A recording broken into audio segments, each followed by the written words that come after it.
Good evening, Lefties fans. We're in store for a different kind of weekend at Civic Field. The Port Angeles Lefties look to continue to build on their early second-half momentum as they take on the Redmond Dudes. Non-conference action for this weekend's three-game series. Tremendous opportunity for Port Angeles to sharpen up a few things, get some of the heavy lifters a little bit of rest, and especially try and integrate all these new players coming in. We've seen a couple of them this week make their debuts for the Lefties. I'll keep you guys up to speed with them and the other newbies as best I can.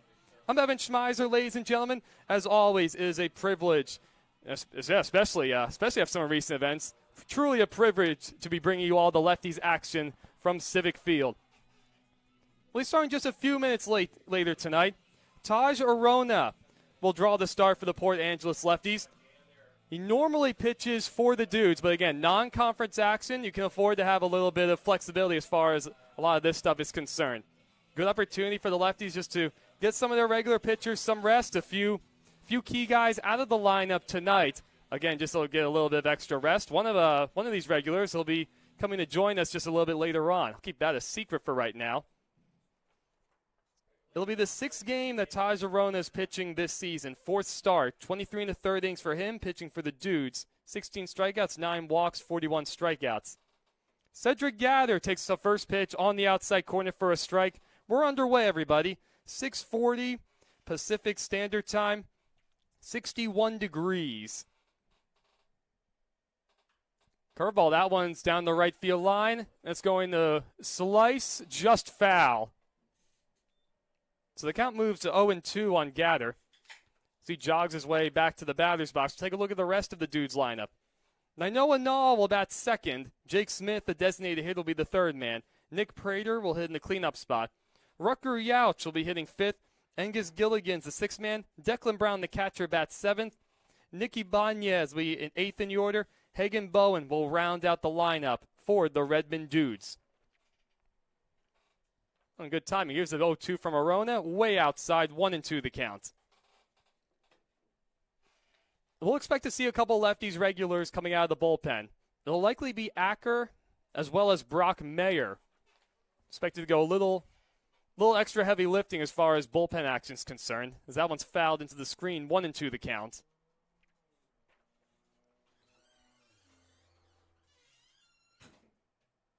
So the Redmond Dudes are part of one of 7 teams in the Pacific International League. That league's been around since 1992. Here's the 1-2 coming in from Arona. That one's lined, and that's going to leak in the right field for a base hit. So Gather's aboard to get things started for the Dudes.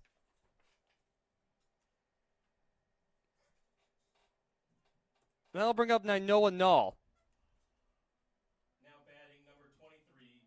Nall out of the University of Washington. Tall, 6'1", 200-pound right-handed hitter.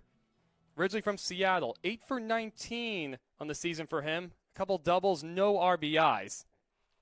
Takes the first pitch, up and away for a ball. So the Lefties will set up to turn 2. The Dudes come into play 6-13 on the season, at least in their conference games. Outside 2-0 the count. Now, the last game, haven't played a whole lot in the past couple weeks. The last game came on June 30th for Redmond. They were bludgeoned 15-3 at the hands of the Dub C Fish Sticks. Tough conference loss to those Fish Sticks. 3-0 the count to Nall. So Arona looking to settle in. Decent lead at first from Gather. On the outside corner as Nall had already tossed his bat aside. 3-1 the count. That was certainly a pitcher's pitch. That's one of those 3-0 fastballs where you know the batter's taking all the way and the umpire's in the mood to call a strike. Well, there goes the runner. He leaves early. Pitches on the outside corner for a strike. No chance to try and get Gather. Talk about really timing up your teammate. That's one of those. You got him timed up and you run on his delivery. No chance for Halen off behind the plate. The 3-2 is a little bit low. So a walk will men on first and second with nobody out. And that'll bring up Jake Smith. Getting the start tonight in the designated hitter's position. 9 for 25. No home runs, 3 RBIs for him. As time is going to be called, Earl Smith will jog his way out to the mound and try and just settle Arona in. And the Lefties are definitely going to get some innings out of him. This was obviously talked about before the game started. Well, that was a quick conversation at that. The catcher, Odd, and the first baseman, Barrett Rose, continued the conversation a little while after. Perhaps crack a couple jokes, try and just get Arona to relax. Well, as the meeting concludes, Jake Smith will settle his way back into the box. He's listed as a pitcher and a first baseman, so perhaps we'll see him on the mound this weekend. That's a good fastball in the outside corner for a strike. The shortstop, Royce Tamura, making his debut tonight for the Lefties, and the second baseman, N.J. Kim, playing quite shallow in double play depth as Arona steps off. And, of course, they're setting up to turn 2, but they're playing very shallow. It's not a particularly fast infield in Port Angeles. Good lead at second from Gather. The pitch swung on and missed from Smith. 0-2 the count.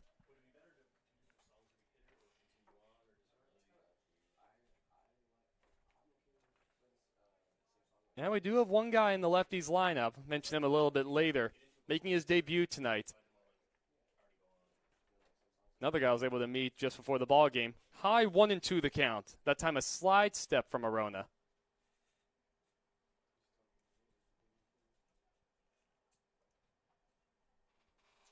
Arona setting up on the far third base side of the rubber. He steps off. Yeah, Gather's really taking some focus away from Taj. He's got a good lead out there. Oh, and there he goes to third. Arona steps off. Now they have him in a rundown. He throws back to second. Now back over to third. Plenty of time to get Cedric Gather. So that'll go down as a caught stealing right there. And that's one of those situations where just way too far off the bag. Trying to time him up, especially you already know the Lefties infield Arona are on to you.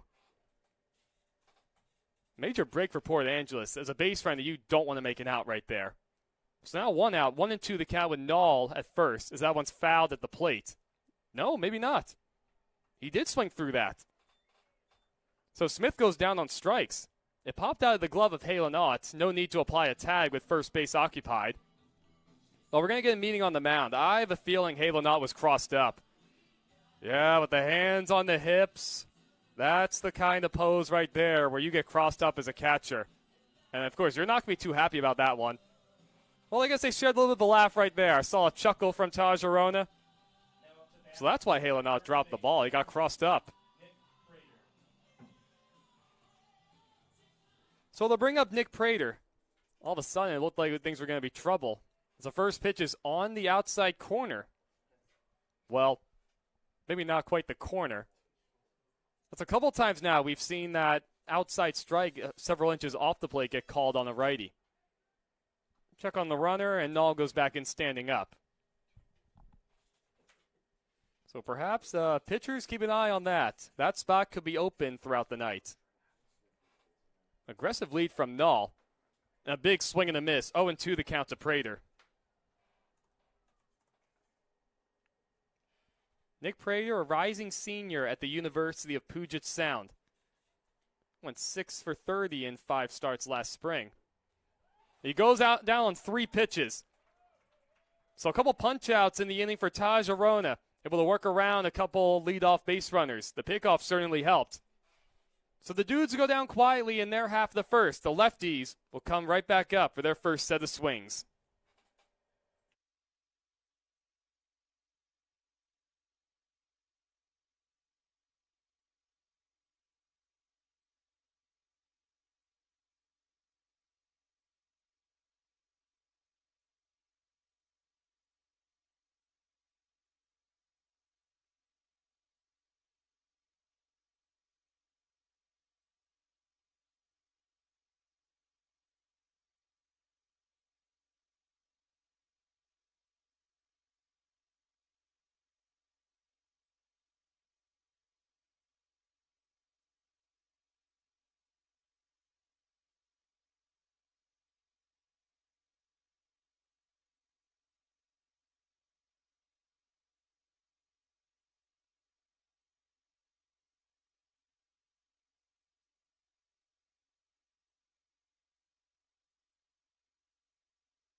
Welcome back to the bottom of the first inning, everybody. Lefties will take their hacks for the first time tonight. Let's take a look at the lineup. Royce Tamura making his season debut for Port Angeles will lead off. MJ Kim will be the second man. Trent Jackson will hit third. Cam Custer will be in the cleanup spot. Barrett Rose will be the fifth batter. Owen Alsa back over at third base tonight, hit sixth. Ethan Young will be the designated hitter, batting seventh. Halen Ott, continuing his time with the Lefties, will be behind the plate, batting eighth. Chance Doughty will be the ninth man in the order, playing center to round out the Lefties lineup. And the Lefties will be opposed by Harry Smajic. 1-0, 6.75 ERA. This will be the third game he started on the mound this season. 8 innings, 7 strikeouts, and 6 walks. The first pitch, and it plunked him right on the back. It came in pretty slow. I couldn't tell if that was it must have been a breaking ball. I mean, it's way too slow to hurt Tamura by any means. So he'll take his base. How about that? That was just bizarre. So I'll bring up MJ Kim. Kim had to do all sorts of moving around yesterday in the field as he takes a curveball in there for a strike. Yeah, I guess that's the curveball. So back-to-back curveballs to start the game from Smajic. Kim hitting 190 overall. A couple doubles, 2 RBIs. So he pops that one up foul into the screen hanging over home plate. So he falls behind 0-2. 1 for 3 yesterday with a base hit against the Apple Sox in that 3-2 victory. Goodness, that was a huge series win for the Lefties. Winning back-to-back games, taking 2 out of 3 from the Wenatchee Apple Sox. As Kim goes down looking on strikes right there, so he's retired on 3 pitches.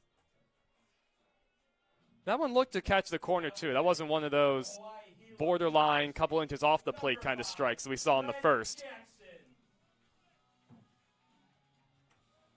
So that'll bring up Trent Jackson. Goodness, he's been seeing the ball extremely well. Well, there goes Tamura from first. Pitch called a strike. A throw down is nowhere near in time. Royce got an unbelievable jump, and no point even trying to apply the tag if you're the shortstop Gather. So quickly, Tamura's first stolen base. Looks like he's going to be a threat for that all season long. Good athletic-looking kid, and he can run. The one is way upstairs, 1-1 the count. Forced the catcher Declan Brown to come popping out of his stance. Jackson hitting .307, 3 home runs, 12 RBIs.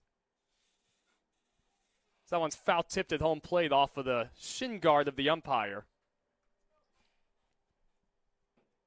And those 3 home runs for Jackson tied with Chase Taylor for the team lead. Chase getting a well-deserved night off after playing 14 consecutive games. He has been a rock for the Lefties. And 1-2 is in the dirt. It gets away and goes to the backstop. Tamura, way too much speed for Brown to try and throw him out.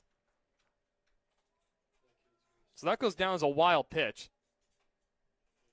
That might have been about a 57-footer approaching home plate. Not a lot of room behind home plate at Civic Field. And with that plank of wood, the ball popped back pretty quickly. The 2-2 is fisted foul. Over towards Custer in the on-deck circle. The Dudes outfielders are playing extremely shallow.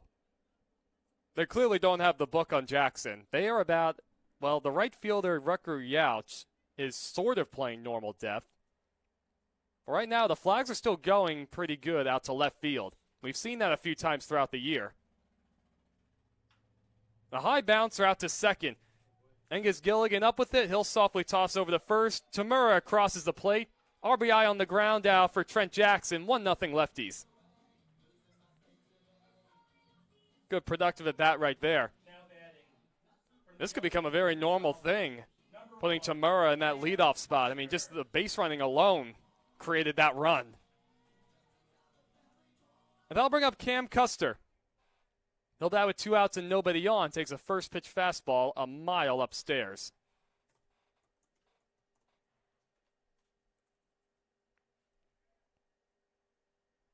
Again, Custer was out of town largely throughout last week. So he takes a pitch in the dirt, 2-0 the count. 1 for 5 in the series against Wenatchee, coming back to start that 3-game trip on July 4th.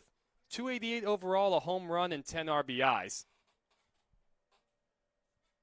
Here's the 2-0 pitch. That curveball's high again, 3-0 the count. I'm going to predict that Acker will give Custer a green light. I just have a feeling about that. Here's a 3-0. Well, he might have had a take sign on. 3-1 the count. That fastball was pretty center cut. Especially with these right-handed batters, ball's going to fly out to left.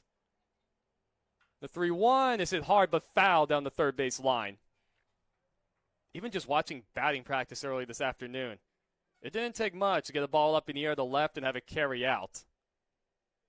Again, already a ballpark where the dimensions aren't all that deep, especially down the lines. Here's the 3-2 with 2 outs. Swung on and missed. So Smadjic able to pick up a couple punch-outs in the first. The lefties are able to strike first, though. Taking advantage of a Royce Tamura hit by pitch, a stolen base, a wild pitch, able to manufacture an early run. 1-0 Lefties through 1 full. We'll head to the top of the second, everybody. Let's turn our attention.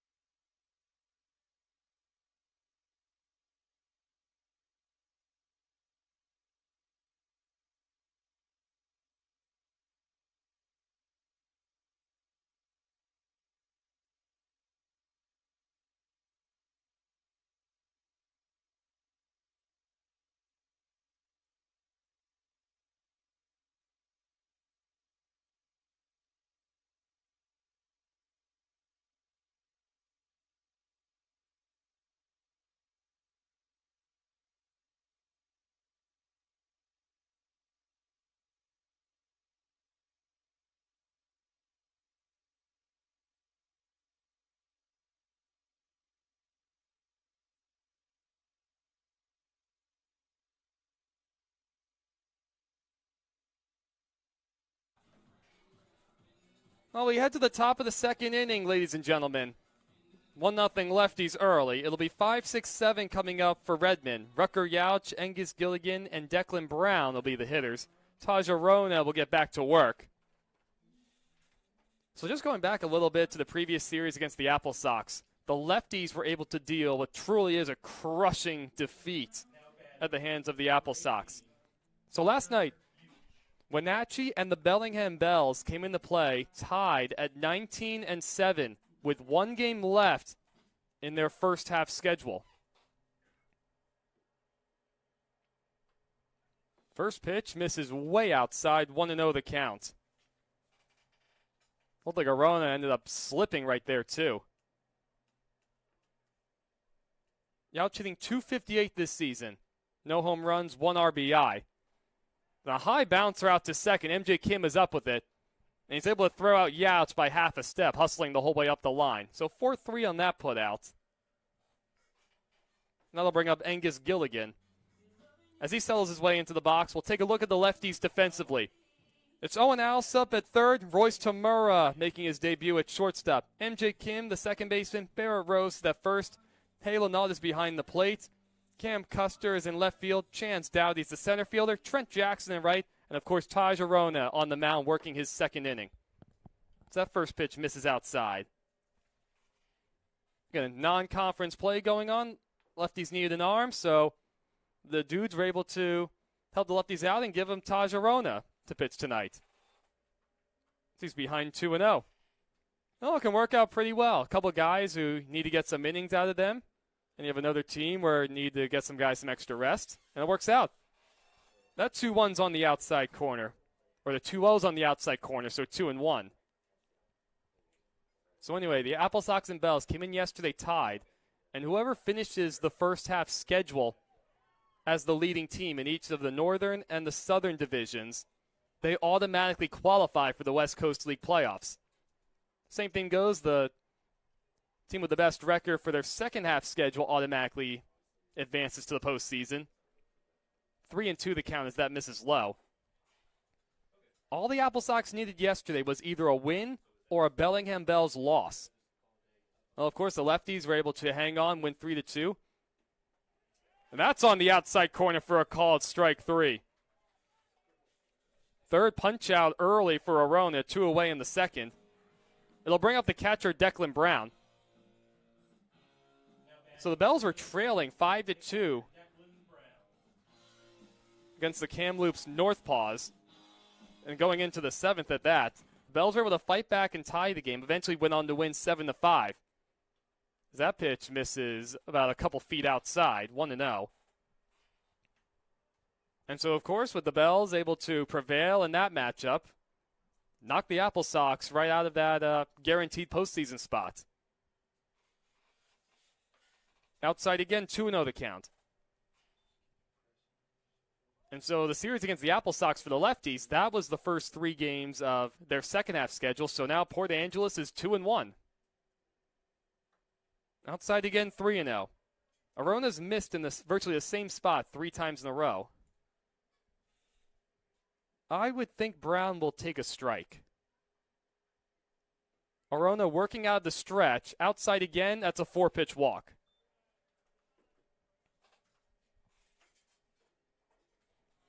So with 2 outs, that'll bring up Nicky Banez. Now batting number 31, Nicky Banez. He hit 172 in limited action last season for Allegheny College. Hitting 278 overall, 1 home run, 4 RBIs. Up and away again, 1-0.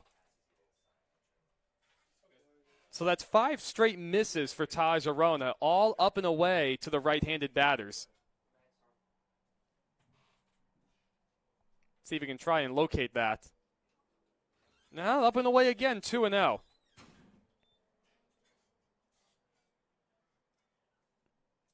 This could be a good situation to try and just get a mound visit or even just something to try and slow him down.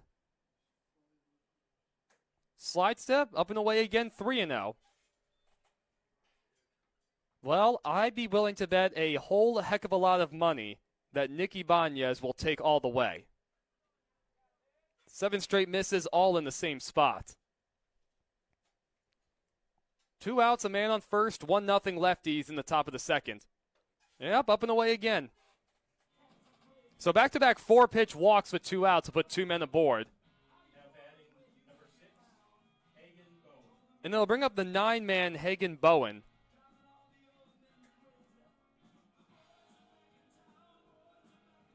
Bowen hitting .286 this season.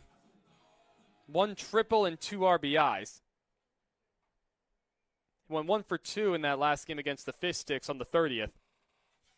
Little closer, but still up and away, 1-0 the count. Yeah, 9 straight misses, all up and away to right-handed batters. Another aggressive lead at second, this time from Declan Brown. Check swing, called a strike. Another one of those pitcher's pitches, but that's 3 now where we've seen a generous pitcher's strike go against a right-handed batter. Brown better be careful at second. Yeah, Arona spins around. Second baseman Kim needs to be covering right there. We already saw once earlier in the game, well, back in the first, the leadoff man Gatter got himself picked off at second, trying to time up Arona and taking way too aggressive of a lead. Well, there's Brown doing the same thing. Up and away again, 2-1. The last thing you want to do is just make it out on the base pass, especially if you have a pitcher who's just struggling with command.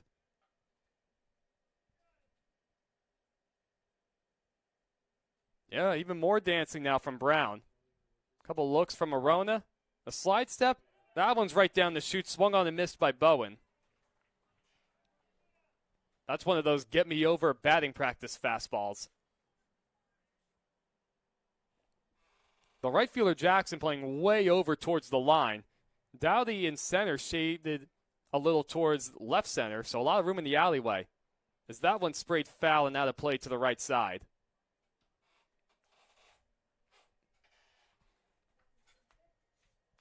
This weekend series will be a really good tune-up, too, for the Lefties, especially with a big 3-game set across the pond, Victoria coming up.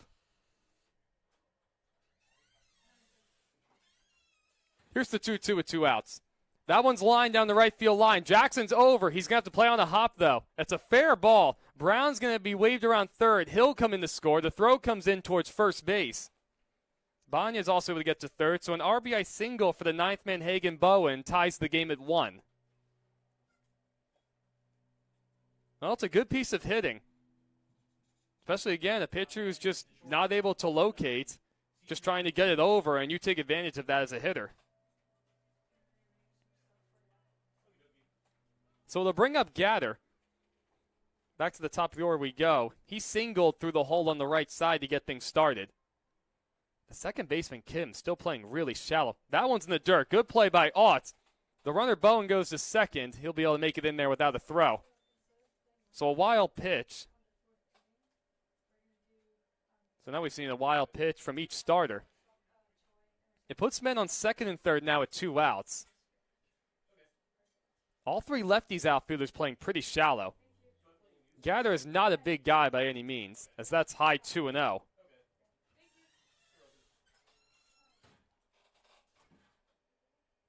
Well, I see somebody walking around in the lefties' bullpen. So that's a little high, 3-0 the count. Well, Garrett, who's back up here working with us again, thinks that's Wes Penninger. I know, the closer I look, yeah, with the hair, yeah, I could see it. Thanks, Garrett. At 3-0, misses inside, another walk.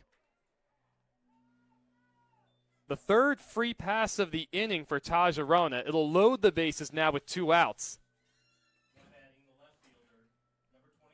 So nowhere to put Noah Null coming up.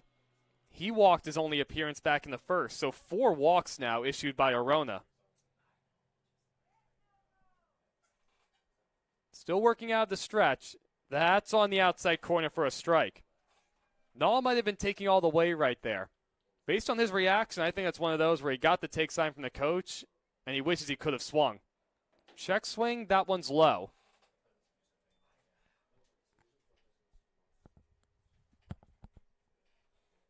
So a base hit will likely score 2.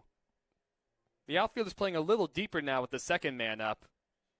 Now 1-1, up and away again, 2-1. And that's a clear mechanical thing going on. When you're missing in virtually the same spot every time, that all just comes down to mechanics.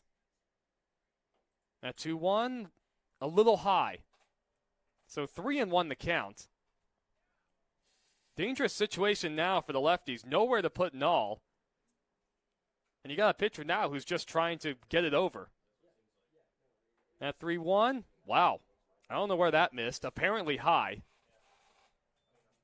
So the 4th walk of the inning now, it'll force home Nicky Banez. Bowen will trot up to third. And Gather up to second. So it brings up Jake Smith. He struck out his only at bat. That's on the inside corner for a called strike. Well, when Arona's tried to go inside, he's actually made some pretty good pitches. It's that outer half he can't command. That one's fouled straight back. 0-2 the count. So Arona and the lefties trying to work around any further damage. The dudes have already scored 2 to make it 2-1. Couple shakes from Arona. Well, now he comes set. Here's his 0-2. Curveball, that's on the inside corner for a called strike 3. Smith not a big fan of the call. It looks like it was there either way. So the Redmond dudes able to send 8 men to the plate, take advantage of 4 walks issued in the inning from Taj Arona, and they're able to take a 2-1 lead. We'll head to the bottom of the second. The lefties' bats look to get back to work.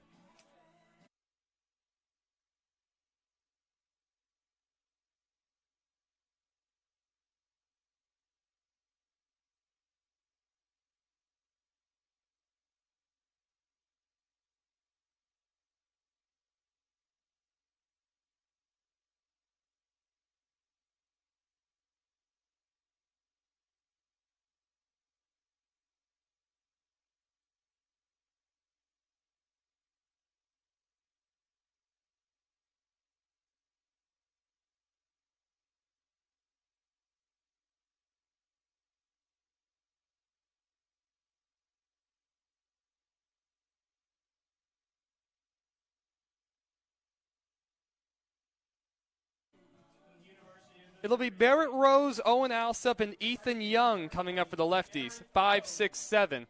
Harry Smagic will get back to work after allowing a run to come around. Lefties able to take advantage of a hit batter and some good base running from Royce Tamura, the season debut. Rose shows bunt, pulls it back, and, well, it looks like the ball deflected off the glove of Declan Brown. We've seen Barrett do that a couple times, just showing bunt. I think he caught everybody by surprise because that pitch missed way inside. Smagic out of the stretch, low 2-0. Barrett Rose hitting .238 this season. A whopping 11 walks, no home runs, 8 RBIs. Those 11 walks lead the Lefties by a pretty decent margin. Well, and that got him right on the arm. Well, so for back-to-back innings, Smagic ends up plunking the leadoff man. Now to bat from West Texas. And both of them coming from the left side, too. Your third baseman, number 48, Owen Alsop. So that brings up Owen Alsop. He'll settle into the right-handed batter's box.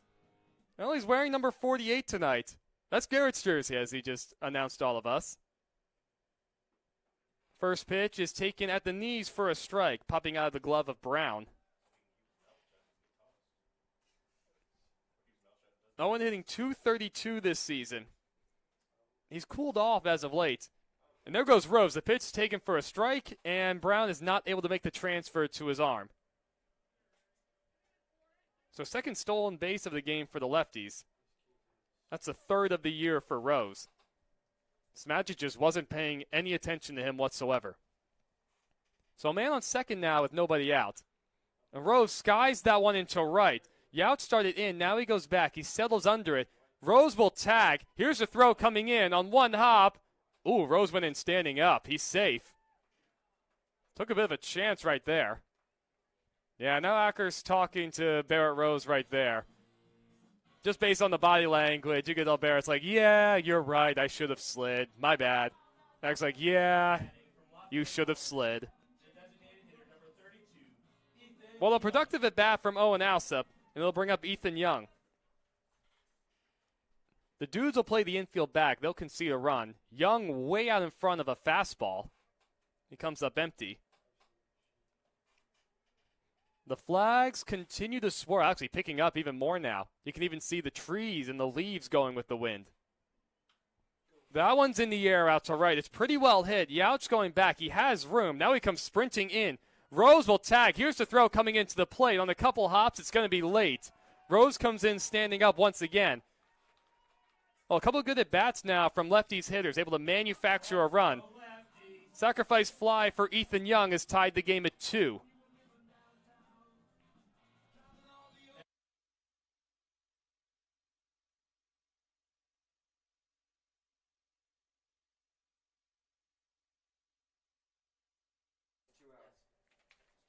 So that'll bring up Halen Ott doing the catching tonight. First, swings the first pitch on the ground. Nicky Banya's up with it. Throw over the first. Oh, it's a high throw, and it pops right out of the glove of Nick Prater. Wow. Looked like he had that one lined up. He's looking at his glove now, wondering how in the world did that happen. So it's an error on the first baseman all the way. Jeez, that was just odd. Well, as the ninth man, Chance Dottie, digs in, we'll take a look at the dudes defensively. It's Nicky Banya's at third, Cedric Gatter playing shortstop, Angus Gilligan's the second baseman, Nick Prater at first, Declan Brown behind the plate. As that first pitch is in the dirt, it gets away from Brown. Up to second will go Ott. Second wild pitch we've seen from Smagic tonight. Nainoa Nall will be patrolling left field, Hagen Bowen in center, Rucker Youch in right, and of course Smagic on the mound working his second inning in this 2-2 ball game. Big swing and a foul at home plate.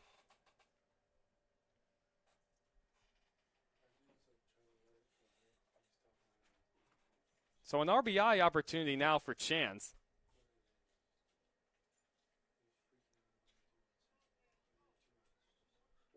He went 0 for 3 last night in his debut with the Lefties, as that misses low 2-1. He was able to get an RBI on the board, though, with a sacrifice fly coming back in the first. All 3 runs for the Lefties. Well, yeah, all 3 runs for the Lefties yesterday came in the first. The ball's on the ground, right past Ott, going right past it. Over the first, that time Prater able to hang on with the low throw. So that finally retires the side. The Lefties able to answer back. Second straight inning, Port Angeles able to take advantage of a leadoff hit batter reaching base. So we're through 2 full. To the top of the third we go. A 2-2 ball game in this non-conference game.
As we get set for the top of the third inning in this 2-2 ball game, Leach Farm Supply and Equipment Sales is the Peninsula's premier family-owned farm supply and equipment dealership, where we service what we sell. Shop local, support local, shop Leach Farm Supply.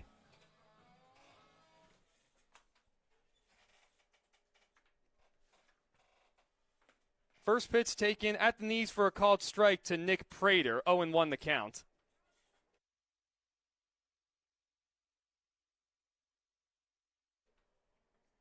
The next one misses inside, 1-1 the count.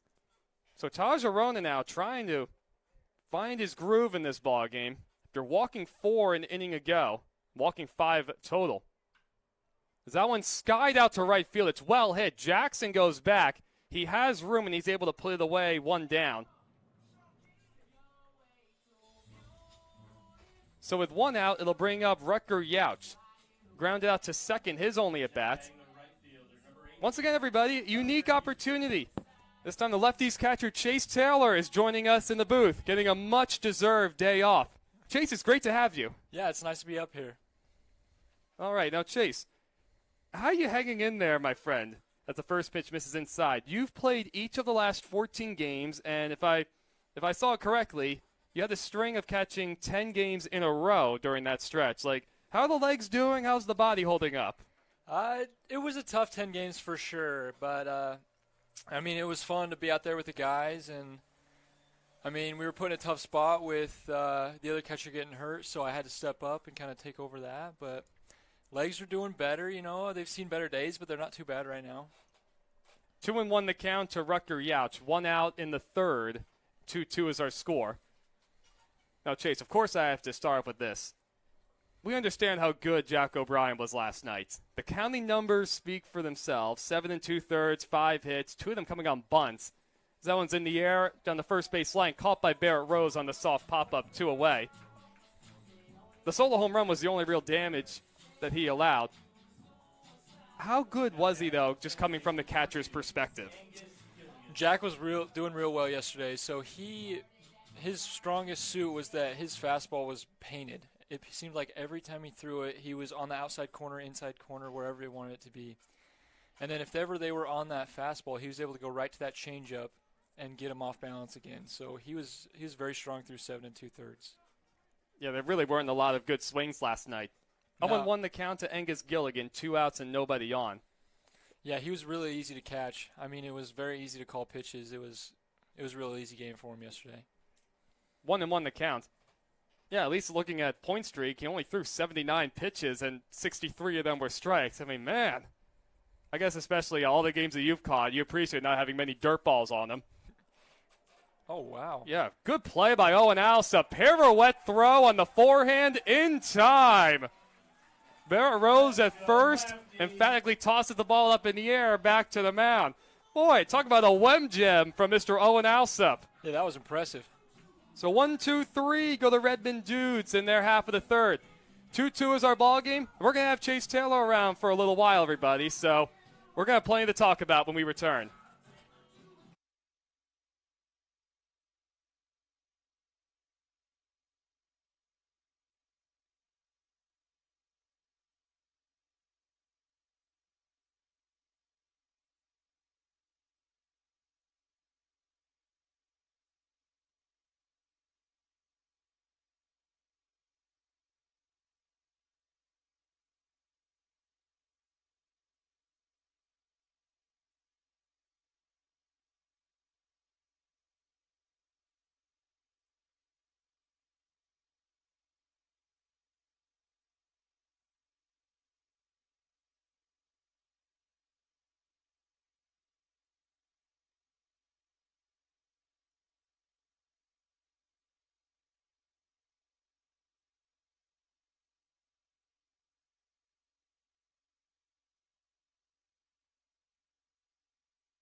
Welcome back to the broadcast, everybody. As we head to the bottom of the third, 2-2 is our score between the Lefties and the Dudes in non-league play. I'm Evan Schmeiser, joined by Lefties catcher Chase Taylor in the booth. We just joined us the last half inning. We flip back to the top of the order. Royce Tamura, MJ Kim, and Trent Jackson working against Harry Smagic. First pitch is upstairs. Tamura was hit by a pitch, a curveball at that, at the very first pitch of the game. Stole a base and eventually came around to score. 1-1 the count there to the switch hitter.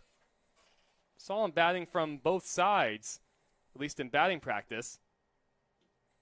Downstairs, 2-1 the count. Chase, do you see many switch hitters, at least just playing your college ball? Not very many, to be honest. So it's pretty rare when you come around a switch hitter, and they're always pretty impressive to watch. Way inside, 3-1 the count. And going back to Jack O'Brien last night, was it one of those nights where you had an idea of what was going to come just based on him warming up in the bullpen? So I've actually had the pleasure of catching Jack all last season as well because we both go to Hawaii together. Oh yeah, that's right.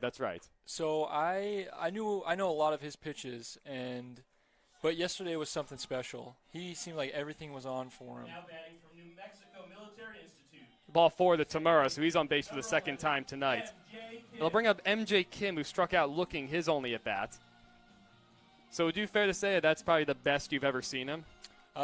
Definitely up there, because that lineup they had was a stellar lineup that we were up against. They had a lot of good players, and Jack was able to handle them pretty well, minus the one he gave up. But other than that, he handled them pretty well. Another throw over. Tamura goes back on a dive. How important was yesterday's victory against the Apple Sox? I mean, especially taking 2 of 3 from a first-place caliber team like them. As that ball gets away, Tamura will advance to second on yet another wild pitch from Smagic. So that win yesterday was big. Coming off of losing the series to them last time, and we lost the first game to them. Able to take 2 from them after that was big because that is a good team that we played against, and kind of shows that we can hang with those good teams. So it was a big win for us. A long look from Smagic. Look out. Over the head of Kim, and another ball back to screen. So second consecutive wild pitch, already the third we've seen from him. This guy does not look like a fun guy to catch. You would not enjoy catching Harry Smagic right now, would you, Chase? No, 2 balls straight to the backstop, back-to-back. No, that would not be fun to catch. He seems like he's pretty wild today, so hopefully he's able to dial it back in and we can start to get some hits off him. Even just seeing the body language from Declan Brown behind the plate, it's not good. No, he does not look happy to be back there. Not one bit. And you can understand not enjoying your time with you don't know where the ball is going to go, but body language is everything. Yes, for sure. It's real easy to tell if guys are going to be on or off based on that body language, like you're saying. Kim smokes that ball out to left. Back goes Nainoa Null. He leads, and he makes the catch. My goodness. Tamura is going to tag and score easily. Nainoa Null might have just taken a home run away from MJ Kim. I'm not sure if that would have been high enough. The ball is kind of sinking fast, a lot of topspin. It's 3-2 Lefties now. Hawaii Hilo University. I know we're the Lefties home broadcast, but that was one heck of a play. That was an amazing play. I mean, you got to give respect where respect's due, and that play was a stellar play by that left fielder. Well, a productive at bat regardless for Kim. He gets the sac fly. 1-0 the count to Trent Jackson, who hit a high bouncer to second, his only at bat. Up and away, 2-0 the count to him. Hey, talk about a guy who's been seeing it well. Jackson has been on every game we've played in this past like week and a half. Oh, he's been huge. Even just yesterday, he was scalding the ball all over the place. Yeah, he takes hacks, man. I mean, that swing he just took right there was full force. And that's exactly what you want to see on especially 2-0, 3-1 count. Yeah, for sure. I mean, that's the counts when you're ahead and you're able to take those big hacks. Speaking of, now he's back to 3-1. Yes. Hopefully we see another big hack right here. That was another 57, 58-footer we just saw, too, from Smagic. Yeah, this guy seemed to be a little wild today. So. Well, and even the other guy that they gave us for tonight, Taj Arona. Ooh. That was a good, aggressive swing from Jackson. He foul-tipped it into the glove of Brown. Yeah, it seemed like that changeup he was just a little out front on. Yeah. Caught the top of it. Smagic not a hard thrower by any means. Here's the 3-2. That one's ripped back through the middle for a base hit. Well, Jackson stays hot. He just scalded that ball. Yeah, that ball smashed right back up the middle, right back by the pitcher. So that'll bring up Cam Custer. Struck out his only at bat. So he'll come up and hit with a base runner. Now, Chase, slightly lighter question, I'd say. Water balloons have been a major storyline the past few days. How many people have you pelted with them? So I have yet to pelt somebody with them, but it was the first day we brought them out. It was pretty fun. It was right after BP. We had Matt off to the side. We had 2 guys holding the slingshot, and we had some of the interns were over by the beer garden. And Matt took a long shot, got him a few times over there, setting up so that was fun to watch. That was pretty fun. Yeah, they did have a couple impressive ones with the slingshot. Yeah. And No one won the count to Custer. Those are the only ones I've seen so far have been the slingshot ones. I haven't been a part of the throwing them at each other yet. So hopefully I'll be able to get in on that in these next couple days. 0-2 the count now to Custer with Jackson looming at first. 3-2 Lefties. Ooh. Yeah, another borderline outside pitch. Custer goes down on 3 pitches. Second time he's gone down on strikes tonight. It'll bring up Barrett Rose, who was hit by a pitch his only time up. So let me catch you up, Chase, on a little bit of the Water Balloon Chronicles. Well, at least for yesterday. So this is what I was able to see. When I was getting ready up here in the press box, Griff came back soaked, just completely drenched. He got hit by 3 water balloons. There goes Jackson. Rose swings the first pitch and pops it up. Around home plate, Brown off with the mask, and that ball lands right on top of the screen, overhanging home plate. Oh, talking about that screen, that has taken away so many outs from us. Oh, yeah. I mean, because as a catcher, you got to be ready for those pop-ups that are right above your head. Yep. And, I mean, there's 4 balls hanging out up there right now. So that just goes to show that those are some free outs that have been taken away by that net. Yeah, we saw one come last night, and the Apple Sox catcher looking up as if he's going to catch it. As Jackson draws a throw, goes and standing up. So catchers at Civic Field are not working on pop-ups by any means. No. Or if you're going to have to do it like further out in the infield, not during the game. Yeah. There goes Jackson. Pitch taken low. The throw down to second, nowhere near in time. and it gets away from Gatherich short. Jackson's going to scurry over the third. He'll get there easily. Good heads-up base running from Trent Jackson. Yeah, that's big that he got to third, because if we get another wild pitch right here, that'll be another run for us. So him getting to third was huge. Yeah, as you just said, Chase, you got to be careful now if you're Smagic. The infield back with 2 outs, a base hit or wild pitch will make it a 4-2 game. Smagic still working out the stretch. That 1-1 check swing. I guess that was a foul ball. I thought for just a second it got a piece of Rose's hand. So 1-2 the count. Anyway, Griff came back. I know it was Ethan and Nelson who pelted him with the water balloons. Then eventually he told me that Ethan requested my presence. Yeah. Here's the 1-2 pitch. Way inside. It gets away. Here comes there Jackson. Not a lot of room. Toss back to the pitcher. Oh, I think he might have been in there. That was a close play. The ball beat Jackson by a country mile. But yeah, a little bit of a dance trying to get the foot in. He gets called out either way. Good aggressive base running on the attempt. The damage has been done, though. Lefty's able to put a run across. Royce Tamura able to score his second run of the night, making his debut for the Lefties. A web gem play from Nall in left. We're through 3 full. 3-2 Lefties over the Dudes. Don't worry, everybody. Chase Taylor, he's going to be here to stay for a little while longer. We'll be right back.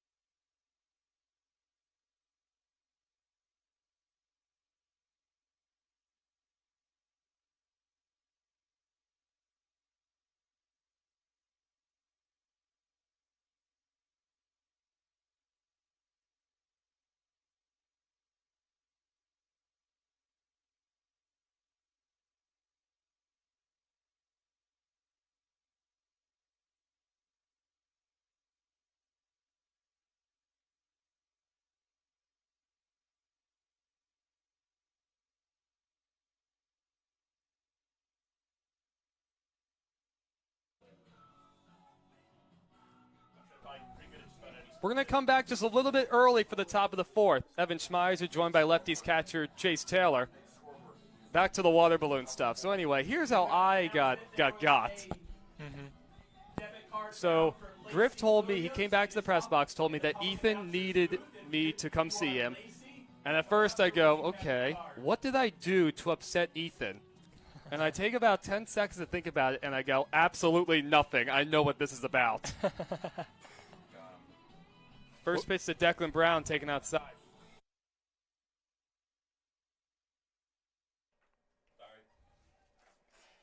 Declan Brown, Nicky Banez, Hagen Bowen, bottom of the order coming up for the Dudes. 0-1 the count.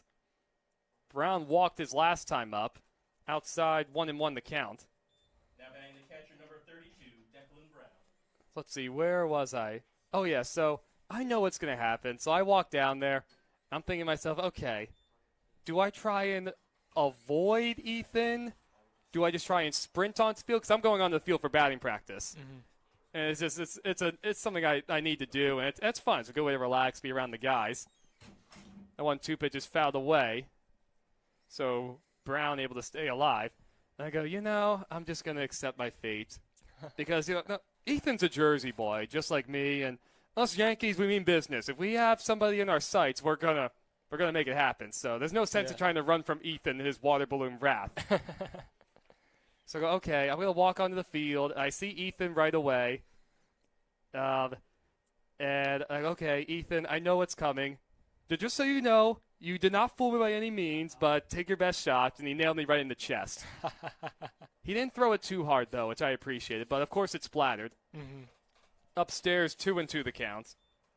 And I only got hit with 1. I got lucky. Now on to Jerica, though. Oh, a tough tale for her. So she was back in the staging room just getting ready for her on-field event stuff, everything else. 3-2 the count to Brown. And first CJ comes in. Also, he hits Mally, one of the assistant athletic trainers. And then he's able to get around her and get Jerica. Almost chopped slowly to third. Alsop, the throws on the run. Another dazzling play from Owen Alsop. Man, we've seen 2 really good-looking plays from him at third. One away, they'll bring up the 8th man, Nick Ibanez.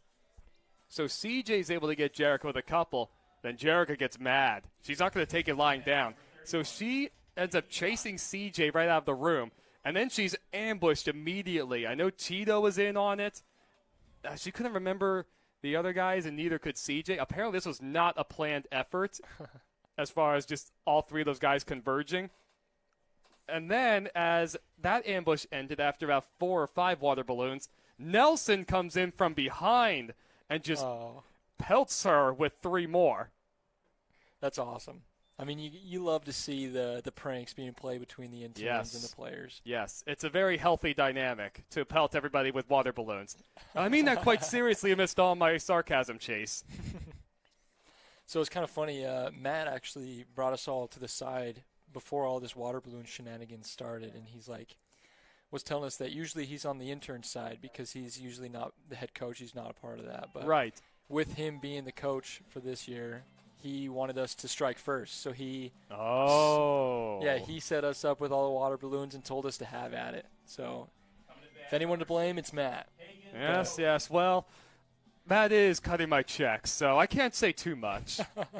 But he'll tolerate a little bit, but I can't say too much. Yeah, I'm excited for the retaliation, though. I can't wait to see how that's going to go. Nick Ibanez goes down swinging. Hagen Bowen pops up the first pitch, shallow center. And Doughty tried to make a basket catch. It kicks off his leg. Up to second goes Bowen on the error. Yeah, those plays are tough in that little triangle spot because without everybody talking, I mean, it looked like MJ was going at it, but then it sounded like last minute number 10 called him off. And that's also could be one of those things where you have a brand new guy on the team out in center and just not used to how he goes about things in general. Yeah, for sure. So it brings up Cedric Gatter now. He swings the first pitch, hits that one in the air, shallow center. Doughty coming in, Tamura going out, and it's Royce Tamura making the over-the-shoulder grab to finally retire the side in the 4th. So Taj Arona settling in just a little bit. Had to throw a few extra pitches because of the error, but he leaves one. 3-2 Lefties through 3.5. We'll be right back, folks.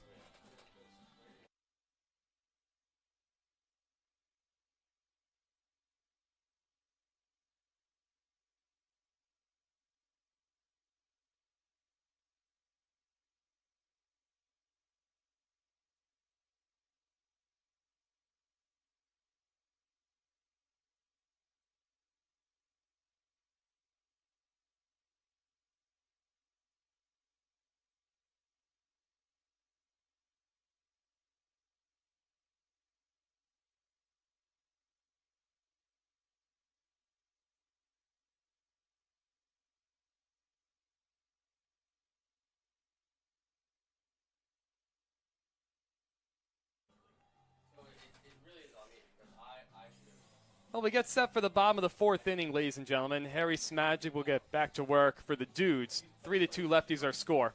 Barrett Rose, Owen Alsop, and Ethan Young will be the hitters. Once again, Chase Taylor is joining me up in the booth, lending us a little bit of his time on his much-deserved day off. So, Chase, you're playing your ball at Hawaii Pacific University.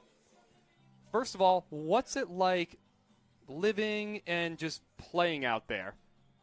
So it's quite a dream, actually, to live in Hawaii. I mean, it's such a beautiful place, and there's so many fun things that I'm able to do on the off days and stuff like that. So being in Hawaii is quite a dream. And school and stuff is going well. I mean, it's a little bit different than it was at my previous schools, but I'm happy to be there doing school. And then baseball's been quite fun, man. Can't complain about the weather ever. It's always nice weather. I mean, the only times when it's rough is if we get a lot of rain, but for the most part, weather's always perfect. So that's huge with baseball. Oh, yeah. Yeah, especially, I mean, getting your season started in February. That's got to be pretty comfortable. Oh, yeah, and it's real nice, too, because getting the season started in February means that all the teams are coming to us, so we have a lot of home games to start out the year. Barrett Rose has that pitch a mile high in the shallow right. The second baseman, Angus Gilligan, will make the call in the catch. 1 out.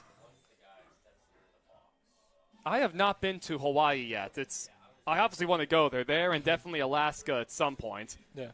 These days, I prefer living in warmer climates, spending a lot of the past couple years in Texas and California. Frankly, most of June was far too cold for me. Yeah. Well, you ought to make your way down to Hawaii then, in maybe this winter or something. Get out of the cold weather. Enjoy some nice humid heat there in Hawaii. Yes. 0-1 the count to Owen Alsop. Another thing that's been really cool about Hawaii is, like here in Port Angeles, going to the ocean is freezing. The water's very cold. But in Hawaii, I mean, it's really nice water. Like, the water is always warm. It's almost like lukewarm water, so it's not cold at all. It's real nice. Yeah. That is nice. I do like the sound of that. Yeah. 1-1 the count to Owen Alsop. 1 out, nobody on base in the fourth. Big swing and a miss at a breaking ball. Had Alsop out in front there. And so what led you up to Port Angeles to play your summer ball? I mean, it's beautiful here, don't get me wrong, and I love the people, but it's cold here. It's been a huge change coming here from Hawaii. It's been very cold, to be honest. I've worn sleeves almost every game we've played. Well, backhanded in the hole by Cedric Geyer, the shortstop. No chance to get Alsop at first, so an infield hit for Owen. Yes. Didn't hit it all that hard, but he hit it in the right spot. Yeah, sometimes that's all it takes, man, putting the ball in the right spot. Lafayette College, your designated hitter. But so 32, my coach in Hawaii had a connection here with Carlos, who used to be coaching here, and that's how I ended up getting out here and just to get a little more reps hitting, some more reps behind the plate. I was also sent here to learn to play first base a little bit more and see if I can actually play a little bit outfield as well. So I'm kind of turning into a utility guy. Yeah, I like the sound of that. Options are good, especially for position players. 0-1 the count to Ethan Young. Sacrifice fly for him, his last at bat. Yeah, we kind of have a look out. A bouncer in the dirt. It kicks off the helmet of Brown up the third base line. Alsop able to get to second. What's that, the fourth wild pitch tonight? It could easily be more. Yeah, it's been a lot of wild pitches. I mean, that might have been more like a 55, 56-footer. Yeah, that's rough. I mean, as a catcher, like, there's not much you can do with that pitch other than try and pick it. Like, you don't know where it's going to bounce to block it. Like, that's a real tough pitch to block. Yeah, that one, I mean, he used the dome to block that one. Yeah, he used his head on that one. Here's the 1-1. That ball's ripped well. in the right. It's not deep. Youch coming in. He makes the grab. Oh, I thought that ball was going to go a lot farther. Yeah. Looked like he might have caught it off the end a little bit. It's tough sometimes. Like, the last pitcher we saw yesterday was up to 92, and then this guy's sitting right around 82. So it's a little bit different to get. I mean, 10 miles an hour is a huge difference to adjust. You're talking about their second guy, Jaden Williamson? Yes, sorry, the reliever that came in yesterday. Yeah, he was throwing pretty well. Yeah, because you guys got after Quincy Vassar pretty good, their starter, and like a guy who was, at least based on the numbers, terrific all year. Were you aware that Williamson yesterday was throwing on 3 days rest? No. He threw 5 innings just 3 days earlier. Wow. And then he went 6 yesterday and retired the first 14 hitters. That's pretty impressive to come back that quick and still be throwing as hard as he was. I'm surprised that any college coach would allow that. Yeah, that is pretty crazy. He must have not had a lot of innings this year at his school. Low 2-1 the count to Halen Ott. Because a lot of those pitchers are put on pitch limits. Like we had Yes. Jack, like his Jack's heading back because he reached his limit for this year. Right, same with Drew Standen. Yeah, Dom Pito. Yeah. Here's the 2-1 coming in from Smagic. Curveball inside, 3-1 the count. You have Chance Dowdy waiting on deck with first base open. Yeah, I mean, look, even just going back to the big win yesterday against the Apple Sox, they threw everything they had at you guys. Off the end of the bat, a Q shot out to short. Gather up with it. Throws off balance, dug out by Prater on the other end. So that'll retire the side in the fourth. Still 3-2 Lefties over the Dudes as we head to the fifth. We've got Chase for a little bit longer, everybody, so get comfortable. I know I'm pretty comfortable myself. We'll be right back.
We're just about ready for the top of the 5th inning, ladies and gentlemen. Taj Arona looks to be settling in pretty well.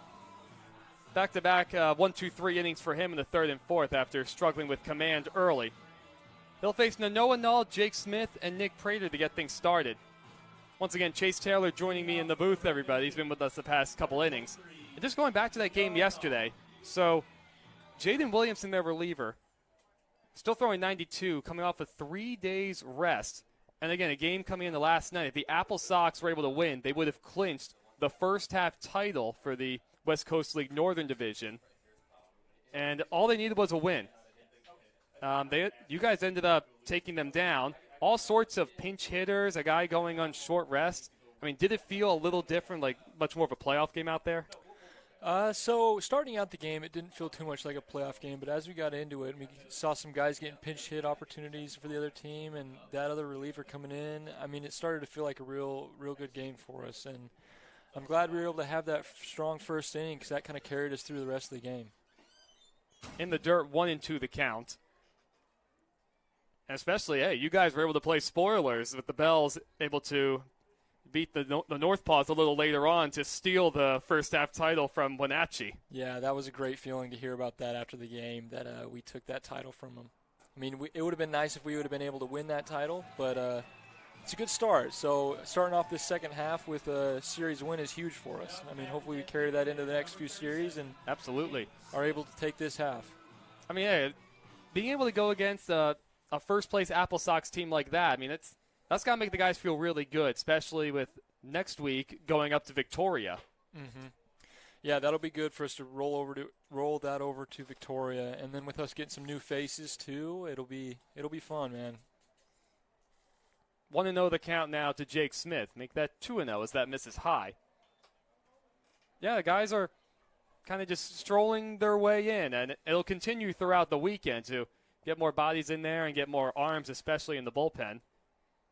Yeah, it's been nice because today we were able to give me, B.Y. Choi, and Roberto, Tito the game off because us three have been playing a lot of games in a row. So it's been nice to have us the game off today. Oh, yeah, Roberto, I mean, he definitely needs a day or two off. I know he stayed in the game last night after that awkward dive, but I mean, that's got to be one of those things where, okay, just a shorter throw. We don't have a lot of bodies, especially with BY getting ejected. Yeah. I'm still trying to figure out if Roberto had to come out of the game, who would have gone in to play second? So we actually had no one else to put in the game at that point, except for possibly a pitcher. But, I mean, that's worst case scenario. You want to put a pitcher into play, infield or outfield. So ball 4 for Jake Smith. That's a 1-out base runner now for the Dudes. The 5th walk of the game issued now from Taj Arona. They'll bring up Nick Prater. So there were no position players left? I recall, I thought there was a couple, but then again, I'm not obviously as aware of some of the injury. Yeah, well, we had the DH was still in the game, so Ethan was there DH, was that. and so we could have moved him to first and scooted Barrett and everybody over.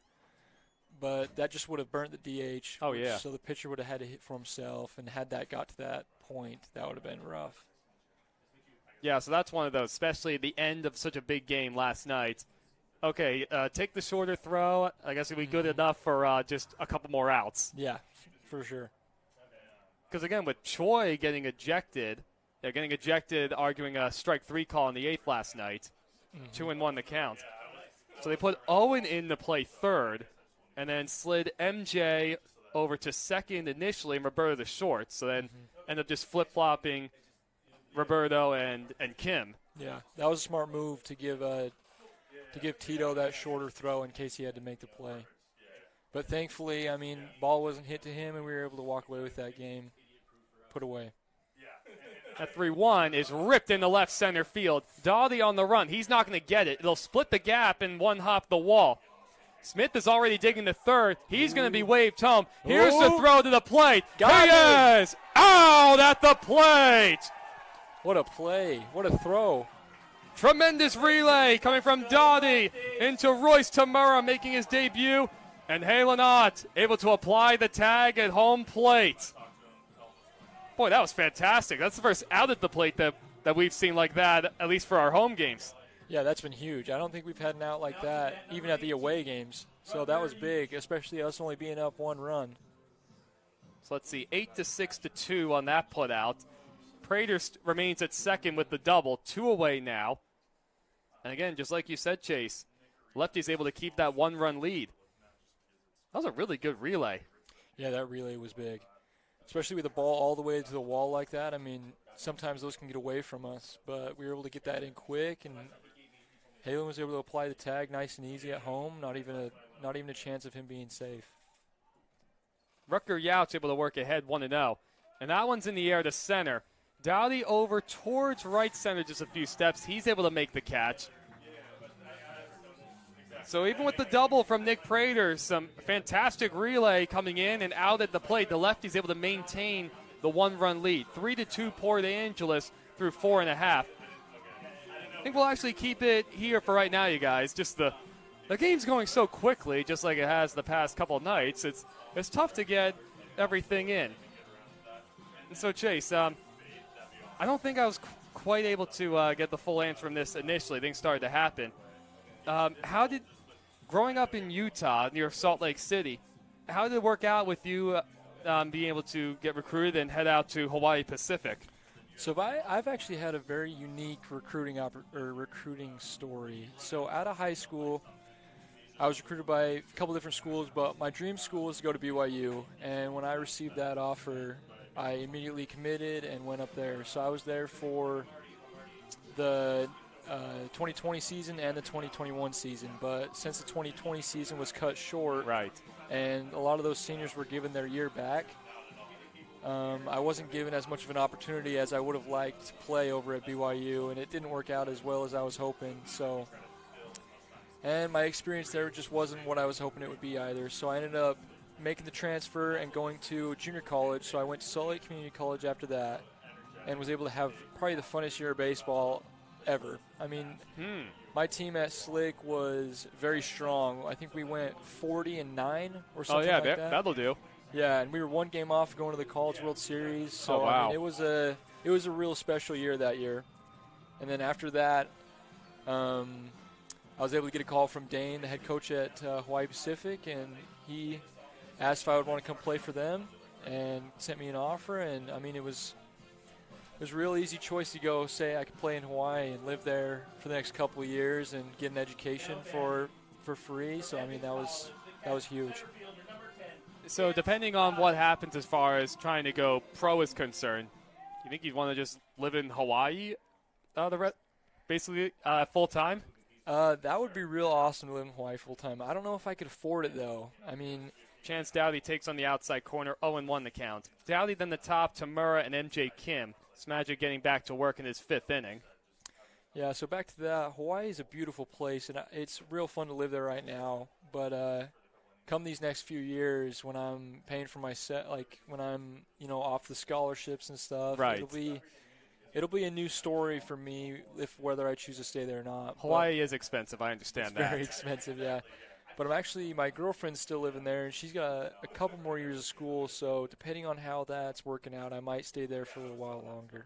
Someone's fisted foul towards the lefty dugout. Somebody over there. Nope, he dropped it. I think it was Barrett. It might have been. Hard to tell. A lot of guys there with sunglasses on. We're going to say it was Barrett who dropped it, though. He'll appreciate that. Here's the 0-2. That curveball misses outside. 1-2 the count. Now, Utah is another beautiful state. I've had the unique opportunity to drive across the country a couple times the past few years. Where do you recommend I stop in Utah? So that one skied in the right center field. It's well hit. Youch having to dance all over the place with the wind, but he's able to make the grab. So that's a tough question because there is a lot of pretty places in Utah. So I was able to check out Moab. Okay. And this would have been November, early November, so after the tourist season ended. I was able to go to the Arches National Park and do a run on the Colorado River. That's awesome. But I have not seen any of the northern half. Okay, so the northern half is quite different from the southern half. Because the southern half is more desert. It's more sandy and like shale rock and stuff. But then you get up to the northern half, and it's a little more similar here to Port Angeles, but not quite as green. Oh, how about that? So it's a lot more like how you can see these mountains in the background. A lot of that all around you. You're in kind of a bowl. These bowl of foothills are mountains. pretty tremendous looking at Olympic National Park. Yeah, it is real pretty over there. 2-0 the count to Tamura. 1 out, nobody on base. Lefties leading by 1. Out in front of a curveball, 2-1 the count. Yeah, if you're going to go to Utah, I mean, depending on the time of year would be, I'd give you a different answer. But if you're going in the winter, I mean, there's some of the best skiing and snowboarding possible out there. So that would be a fun thing to do. Or if you're going this summer, we got a lot of really pretty lakes to go boating out there. That's my personal favorite thing to do in the summer is go boating. But with me playing summer ball these past couple years, I haven't had much of an opportunity to do that. The ball's bounced out to the second baseman, Gilligan. Not hit hard. 2 away in the 5th. So Tamura now 0 for 1 after being hit by a pitch and walking in the third. Number 11, MJ Kim. That's really a stark difference to think about because, I mean, that southern part that I was in, I was based, obviously you're getting more of a Navajo influence and seeing the Red Rock. Mm-hmm. Brings up MJ Kim. Sacrifice fly for him his last time up on a play that the left fielder Nainoa Nall possibly robbed him of a home run. Yeah, hopefully MJ can hit another one like that. Just a little bit out of his reach this time. He's an aggressive hitter, and that's probably one of the best swings we've seen from him all year. He works ahead 2-0. I mean, how do you go? It's got to be an advantage being a catcher as far as translating it to what to expect at the plate. Mm-hmm. Yeah, being a catcher, I mean, I'm able to see a lot more pitches, so it helps me so that when I'm up to bat, I'm able to read the ball spin a little better because it's been able to help me a lot. Wow. Yeah, 4 straight. But as a hitter, I mean, my best asset is my eyes. I'm able to see a lot of spin most of the time. And that's why I've been struggling. I had a little bit of a struggle the last game because they were throwing me change-ups, which is a ball that when it comes out of the hand, it looks just like a fastball spin-wise. Right. So I was getting fooled a couple times on that. But if I can see the spin, I mean, I can hit just about anything, in my opinion. So coming from a catching spot where I'm able to see the spin more often, yes. it's able just to, that's been able to really train my eyes real good to see that spin. So Harry smashing now. A check on Kim at first, not in time. 5 straight pitches out of the strike zone. Now the hot-hitting Jackson back up, having singled his last time up. At 1-0, upstairs 2-0 the count. What are you looking for right now if you're Jackson? I mean, 2-0, he's got to get a fastball right here. He's been wild with everything else, so. He gets the fastball, misses high. Snap throw over to first. Well, the first baseman Prater had to come off the bag just to corral it. Now, with Jackson being 3-0 and as hot of a hitter as he is, I wonder if he gets a pitch in the zone, if he'll take a good hack at it. Are you green lighting him if you're Acker in the third base coach's box? I mean, I think I'm going to give him the green light. 2 outs, 3-0 count. I mean, not much can go bad right here. I mean, worst case scenario, he hits something hard, we get out of the inning anyway. But I think if he gets his pitch, I think he could hit it pretty far. So. Looks like he got the green light, but it misses outside. So Smagic now has missed with 8 straight. It puts men on first and second with 2 outs. Lefties trying to add on to their 1-run lead. As time is called, we're going to get a meeting on the mound. The catcher, Declan Brown, will go out there as well. Just based on our angle, we don't have a good look at the visiting team's bullpen. Well, I see a hat now. Okay, looks like somebody's getting loose down there. I would assume someone's getting loose with this guy being the starter coming into the 5th inning. I mean, he's probably got to be on a... Those pitch counts are definitely adding up. A lot of deep counts and high-stress pitches. Yeah. I see somebody getting up and loose for us. Yeah, there is somebody up throwing on the mound. And that is Cole Acker getting one. Boy, Garrett's just really good at being able to tell who it is. Well, now that you see the sidearm, you know when you see the sidearm, it's either Acker or C.J. Lewis. And they're pretty easy to tell apart. Yeah, they don't exactly look similar. Yeah. Although looking through the feds, at least from my angle, it's still tough for me to tell. So first pitch to Custer is outside. It gets away from Brown to the backstop. Up to third goes Kim. To second goes Jackson. The 6th wild pitch of the night. Yeah, that's crazy. And that's a big wild pitch, too, moving 2 guys into scoring position now. All we need is a little base hit, and we can get a healthy lead. And you'd have to think Cam will get a good pitch to hit. It's back towards the middle, off the glove of Smagic. The shortstop Gatter comes to get, throws on the run, and the ball gets away over towards the lefties' dugout. It goes out of play, so Jackson's going to be awarded home plate automatically. We'll see how that one is scored. 2 runs come across the plate for the lefties regardless. It's now 5-2. You think that was a hit for Cam? And then an error on the throw to get him to second? That's a tough one, because that's a tough play on that shortstop, and I don't know if Cam would have beat it there had he made a good throw. Looks like it's going to go down as a base hit, so 1 RBI will be granted to Cam. Yeah, I agree with that. I think that was a hit. I think Cam's a pretty quick guy. I think he probably would have made that one out. And, of course, with Jackson coming around to score, that'll be an unearned run, at least for now. It brings up Barrett Rose. So Cam is out at second. The first pitch is inside. And Barrett has been seeing the ball pretty well in general. Yeah, Barrett took a good swing on that last at-bat, just barely missed it. Hopefully he's able to get a little more on top of this one, drive some in the gap. That ball's ripped into center field. Bowen's coming out. It's going to drop in front of a base hit. Coaster being waved around third. The throw in on the fly, not in time. RBI single for Barrett Rose. Did not hit it all that hard. I see him shaking his hands a little bit down there at first. Might have gotten a bit off the handle, but he'll take it. 6-2 lefties over the Dudes in the 5th. 3 runs have come across. Yeah, it looked like Barry got that one a little off the hands, but was able to get just enough of it to push it over that shortstop's head and get us a base hit, which scored the run. And now that'll bring up Alsop. He swings at the first pitch. That's looped down the right field line. Nice. Over the guys, yeah, it's going to drop in for a base hit. Wow, that ball maybe got about 2 feet into the outfield grass before the second baseman Gilligan came to pick it up. So the second, Alsop is now 2 for 3 with 2 Texas leaguers. Hey, like we were saying before, man, sometimes it's more about where you put it rather than how hard you hit it. Oh, yes. And Alsop's a guy, he's hit some balls fairly hard and gotten unlucky, so he was due for a couple bleeders right there. Yeah. And look, he's from New Mexico, too, so not unfamiliar. A New Mexico leaguer. 0-1 the count to Young. Yeah, it's fun whenever we get hits like that, whenever we hit balls that are able to possibly sit somewhere, we get the whole dugout yelling, "Sit, boo-boo, sit, boo-boo." Oh, I like the sound of that. 1-1 the count now to Young. He's had a few good swings tonight.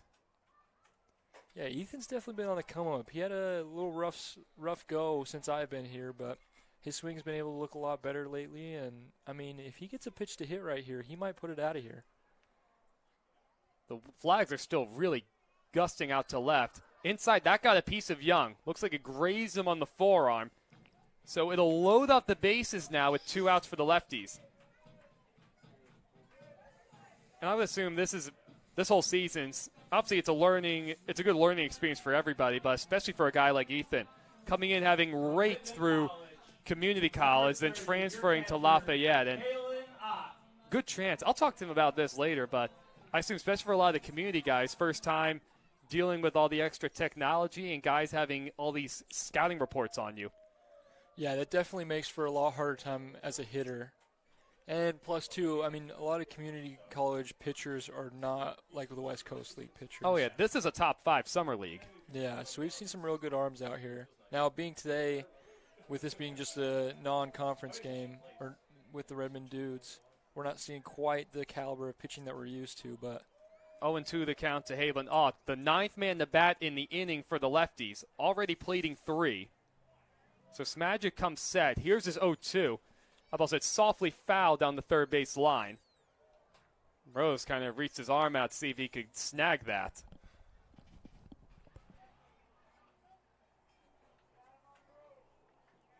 So a base hit here could really open things up for the lefties. Already leading 6-2. And for now, the Dude's sticking with Smagic. Here's his payoff. Well, Odd able to stay alive. Fouling that one into the screen. That one general and an 0-2. Well, I don't want to give things away. Forget about that one. I'm not going to ask you exactly how you pitch, guys. That ball's ripped in the left over his null to get it. He's able to make the catch in fair territory. Odd also lost his bat. It ends up right on the foul line halfway between third and home plate. So that finally retires the side. But the lefties bat around They're able to play 3 runs. Cam Custer, the big RBI single. Barrett Rose able to do the same. Lefties able to open things up.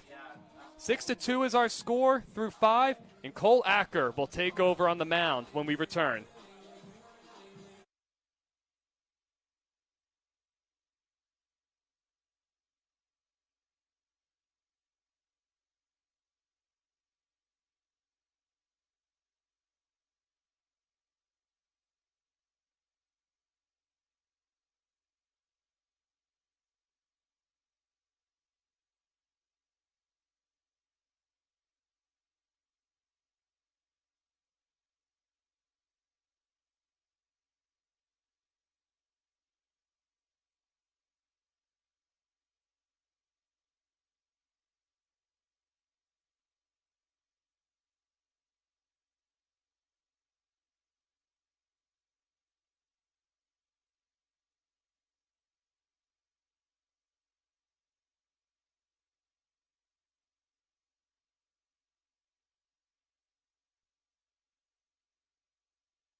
Welcome back, everybody. We roll on to the top of the 6th.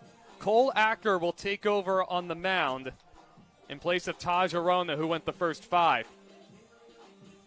This will be Cole's 8th game of the season, 7th out of the bullpen.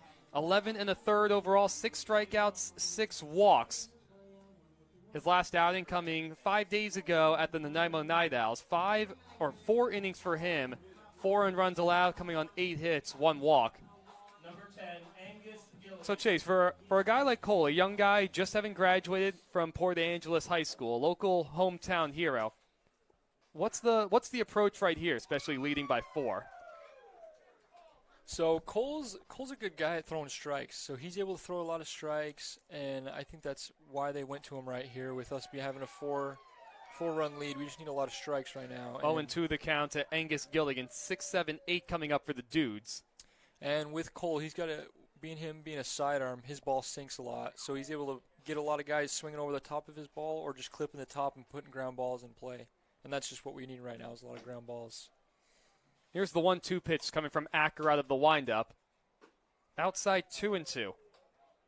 I'm Evan Schmeiz, everybody, joined by the Lefties catcher Chase Taylor. Decent chance this will be his last half inning. So we'll get in all the rest of the good stuff while we can. Inside 3-2 the count. How great of an opportunity, though, do you think this in general is for Cole? A young guy coming out of high school, getting to see such a jump in the caliber of play.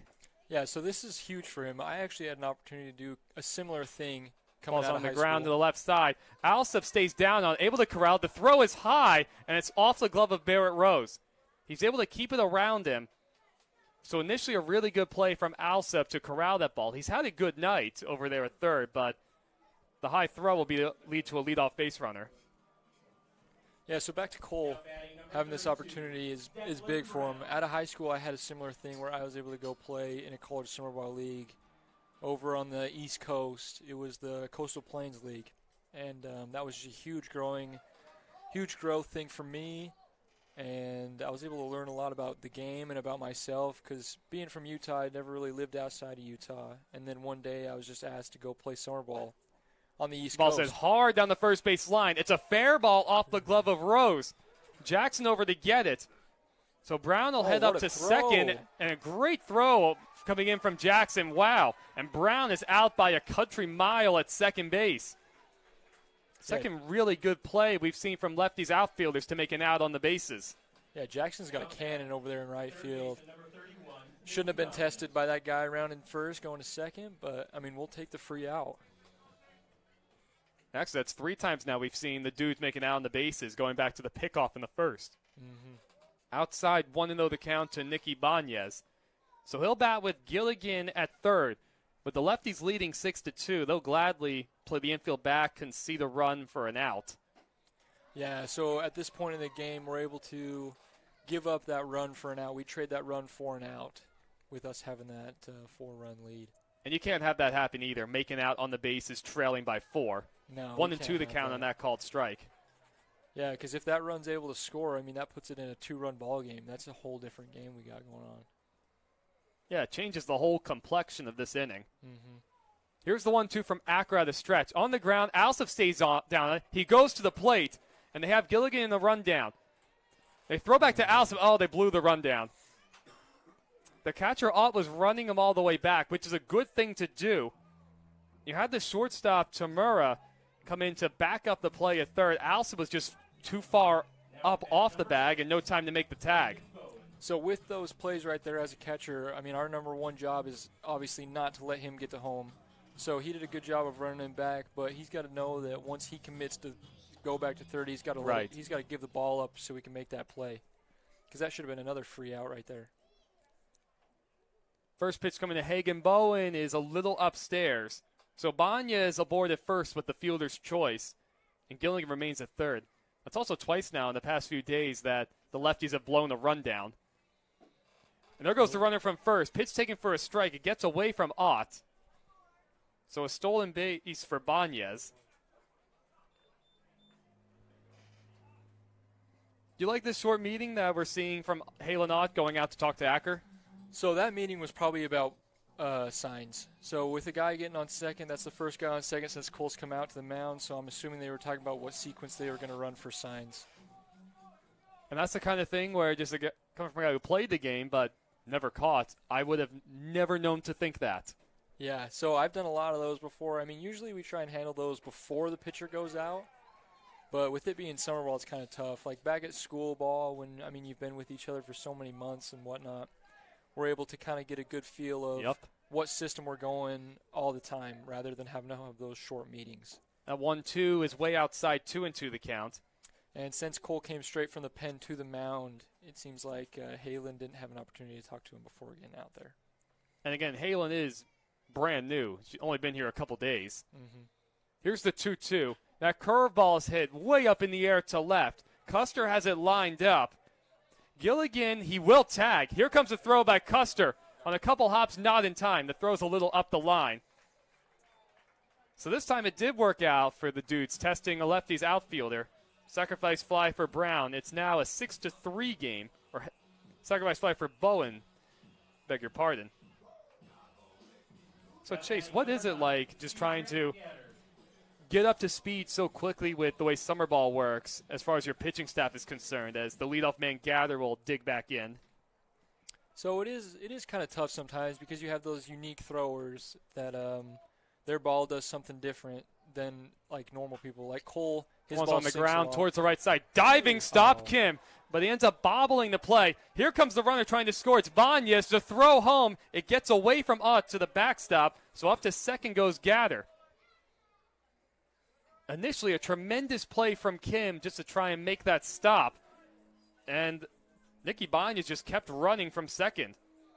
So if we look back at when that kid got thrown out by Jackson at second, I mean, if had that not happened, we could be in a 6-5 ball game right now. So that was big by Jackson to throw him out. And with only one out. And with only one out, too, yeah. So there is action now in the lefties bullpen again. It'll be Nainoa Null, who struck out his last at-bat, right down the chute for a strike. So back to getting up to speed with pitchers, I mean, it definitely takes a little bit of time before you kind of get a good feel of what the guy wants to throw and what his strengths and weaknesses are. So that is tough coming in at first, but with me having been able to catch a lot of these guys here for an extended amount of time now, I'm able to know kind of what their strengths are and like what would be the best pitch for them to throw in certain scenarios. That 0-2 from Acker just high. We've seen that pitch called a strike throughout the night. That time Acker not getting it. The tying run now at the plate in Nainoa Null. Cedric Gather over at second. Little low, 2-2. Yeah, that's a tough part of the game, having like umpires that aren't perfect. You know, I mean, that easily could have been called strike 3 right here, and that would have been out of the inning. But with it being a ball now, that causes Acker to throw a couple more pitches, and hopefully we're able to still get him right here. Here's the 2-2 slide step. The curveball stays inside, 3-2 the count. And that's tough as a young pitcher. I mean, that's something that Cole might struggle here for a little bit with is when he doesn't get that call, trying to do too much the next 2 pitches. That's right there on the outside corner for a called strike 3. Noel is not happy about it. He's irate with the home plate umpire. It doesn't look like he's been thrown out of the game. He's still got words as he's going back to the dugout. So Acker able to end the jam, preserve the 2-run lead for the Lefties. The Dudes able to plate a couple, but a really good play from Trent Jackson throwing a man out at second helps to limit the damage. So through 5.5, 6-4 Lefties over the Dudes. And just double-checking, Chase, is this it for the night, my friend? All right, this will be the end of the night for Chase Taylor up in the booth, everybody. It means a lot, my friend. It really does. Some really great insight. Yeah, it's been a pleasure being up here, talking with you, talking some game, talking about myself a little bit. It's been fun, so I thank you for that. All right, as we go to break, Chase Taylor signing off for the night. You'll, again, of course, see him back in the Lefties uniform throughout the rest of the summer. We'll be right back, you guys.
Welcome back to the broadcast, everybody. Bottom of the 6th inning we go. It'll be a new pitcher for the Redmond Dudes. Tanner Hansen will take over. The first pitch is hit foul by Chance Dowdy. Just fouled down the third base line. He's 0 for 2 today. Flew out to right his last at bat. Chance, one of the newer guys coming to the Lefties, takes a curveball high, 1-1 the count. And just finished up with Chase Taylor. Going to catch her for the Lefties. Able to join us for several innings after getting the day off. 1-2 the count. What a pleasure to talk to. Really, really was. I mean, we've talked, of course, but that's the longest conversation I've had with him. That 1-2 is a little outside, 2-2 on that curveball. We've seen that called a strike today. So Tanner Hansen, his 6th game coming out of the bullpen, 4.69 ERA. That ball's ripped just foul down the left field line. Close to extra bases for Dowdy. 7 2/3 innings for Tanner Hansen, 8 strikeouts, 4 walks, 7 hits. His last outing coming back on June 26th. He won a couple innings in that matchup. An earned run, 2 hits, and 2 walks.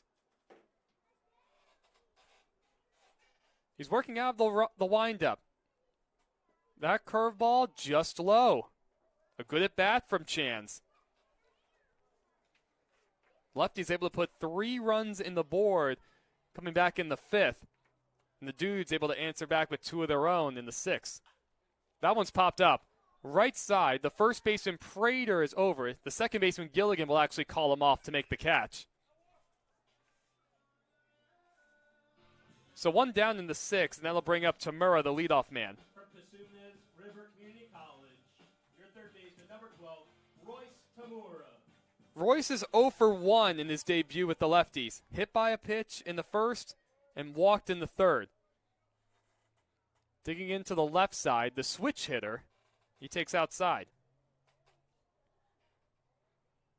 Wonder if we'll see him. He does say the left side is his natural side, as he bounces that one foul past the Lefties' dugout. Well, I know this for sure. All the insight that Chase was able to give me. I'm going to go back to Utah. I definitely have to check out the northern parts of it near Provo and Salt Lake City. Off the end of the bat, a slow roller to Gilligan at second. In time at first, 2 away. So with 2 outs, it'll bring up MJ Kim. He walked his last appearance. Had a sacrifice fly back in the third. A play in left that the left fielder Null ended up leaping to make the grab, possibly taking away a home run. Definitely extra bases. So Hansen trying to work a 1-2-3-6, and that first curveball misses low. The lights are on at Civic Field, and the shadows definitely a factor in front of home plate. Off the hands, out to shortstop. Gatter going back on. It's going to be over his head and loop in the left center for a hit. Funny how things kind of even out across the season in the ball game. You have Kim get robbed of a hit on a missile to left, and he's able to get that bloop shot to Duncan. And that brings up Trent Jackson. A nice round of applause from the Civic Field faithful for him. He singled back in the third, ended up walking in the fifth and coming around to score. 0-1 the count. Definitely got to be careful if you're Hansen. Oh, and Kim just got caught falling asleep. He's in a rundown now in the pickoff attempt, and the first baseman Prater will tag him out. I don't know what happened there. Hansen made a move over the first. Kim, I don't know if he wasn't looking or what happened. He just did not react, and then he got himself in a rundown. So that pickoff will end the inning. Tanner Hansen faces the minimum coming out of the bullpen for the sixth. 6-4 Lefties over the Dudes is our score as we're through 6 full. We'll be right back.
Your Lefties from Chaffey College, number 28, Brock Mayer. Well, as we head to the top of the 7th inning, everybody, a little bit of history of the area or some significant geographic features. The Hoh Rainforest is one of the 7 wonders of Washington State. It sits towards the northwest corner of Olympic National Park. On first inspection, visitors will notice the lush mosses, the ferns, the conifers. I mean, all that greenery, it makes it one of the park's most popular destinations. The Hoh gets the most rain, though, out of any location in the entire country. Seattle's known for getting tons of rain. They get 36 inches a year. The Hoh Rainforest gets 14 feet. And the thick fog covering adds about 30 inches on top of that. About 415,000 people visit the park each year. I know I'm going to make my way out there. Didn't know about it until I started researching it. So Brock Mayer will take over on the mound for the Lefties in relief of Cole Acker, who allowed a couple runs back in the 6th. Working out the windup, his first pitch, Chuck Swain called a strike on Jake Smith. Mayer will have to deal with the 3, 4, 5 hitters coming up for the Dudes, sitting on a 2-run lead. Decent chance it'll be Mayer for the rest of the ballgame, or that's what Acker will probably want. 0-2 the count on that called strike. Mayer's emerged as a two-way player for Port Angeles. His 11th game of the season, 3.70 ERA for him, 17 innings, 17 strikeouts, only 5 walks. Off the end of the bat, popped up. Middle of the infield, Royce Tamura, the shortstop. Oh, he dropped the ball. Wow. He's as surprised as anybody as that happened. It wasn't hit high in the air. He was just a couple steps into the outfield grass, barely had to move. That's one of those where he was dropping his glove to catch it as if he was going to just quickly flip it into his hand, and it did not work out that way. So fielding issues for the lefties continue. Their 5th error tonight. The first pitch is taken up and away to Nick Prater, who doubled his last time up in the 5th. The lefties made 10 errors in the 3 games against the Apple Sox. So they definitely got to clean things up. Outside corner, according to the home plate umpire. Nick Prater threw his head up in disbelief. And again, that's a pitch we've seen go, well, that part of the zone has not been consistent tonight. High 2-1. And again, part of it could just be new players coming in, guys just arriving, needing to get settled. But, especially with a big series coming up against the Victoria Harbor Cats, got to clean things up. Can't afford to make 10 errors over 3 days or 5 in a game and expect to hang with the Apple Sox and the Harbor Cats of the world, or the Bells. Here's the 3-1. That ball scalded foul down the left field line.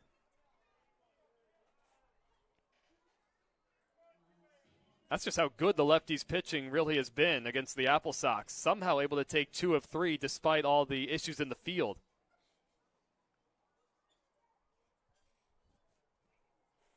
Couple shakeoffs from Mayer. Now he comes set. A short lead at first from Smith.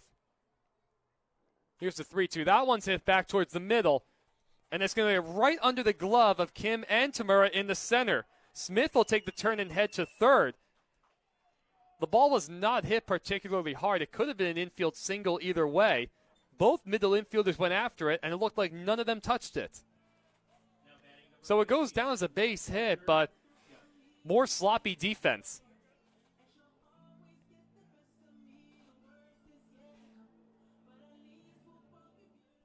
So that'll bring up Rutger Yauch. He's 0 for 3 tonight.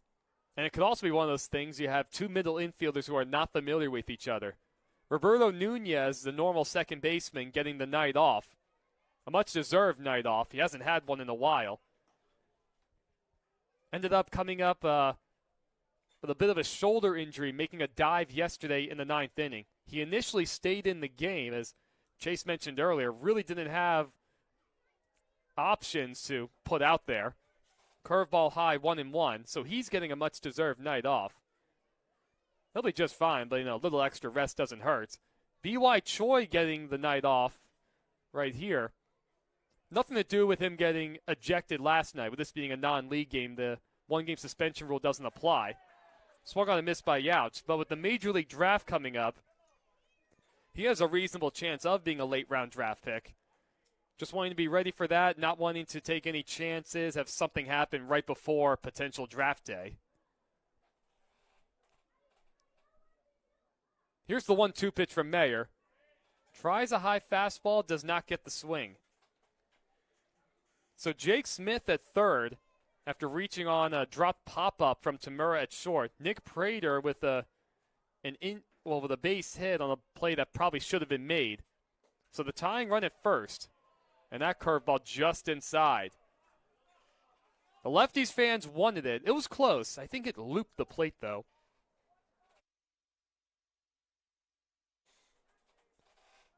The Lefties definitely need an out. Here's the 3-2 from Mayer. That one's in the air to left. Watch out for the wind. Custer going back on it. He has it lined up. He makes the catch. Jake Smith will tag. The throw will come into second.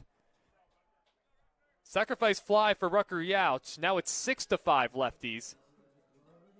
Now batting number 10, Angus Gilligan.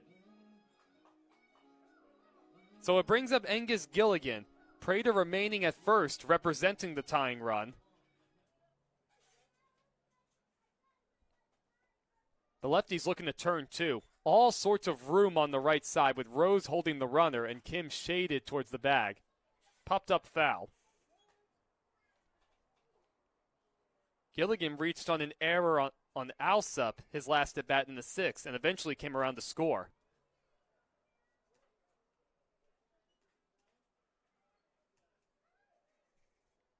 Mayer comes set.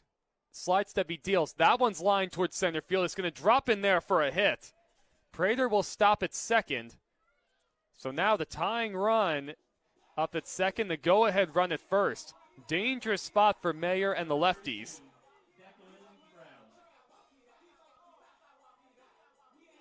And it'll be Declan Brown. He walked and scored in the second, 0 for 2 overall. Excuse me, 1 for 2 overall. He singled his last at bat in the 6th, and he was thrown out at second by Trent Jackson. And we'll get a meeting on the mound. Here comes Earl Smith. He brings the entire infield in with him. There's no one up in the lefties' bullpen, so this is Mayer's inning. And again, they likely want Mayer to finish out this game, regardless of how it goes.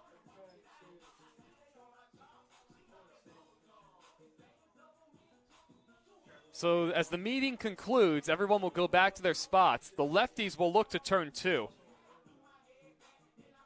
They're dealing with the bottom of the order. A bunch of balls this inning, just not hit particularly hard. Also having to work around the leadoff error. First pitch swung on and missed from Brown.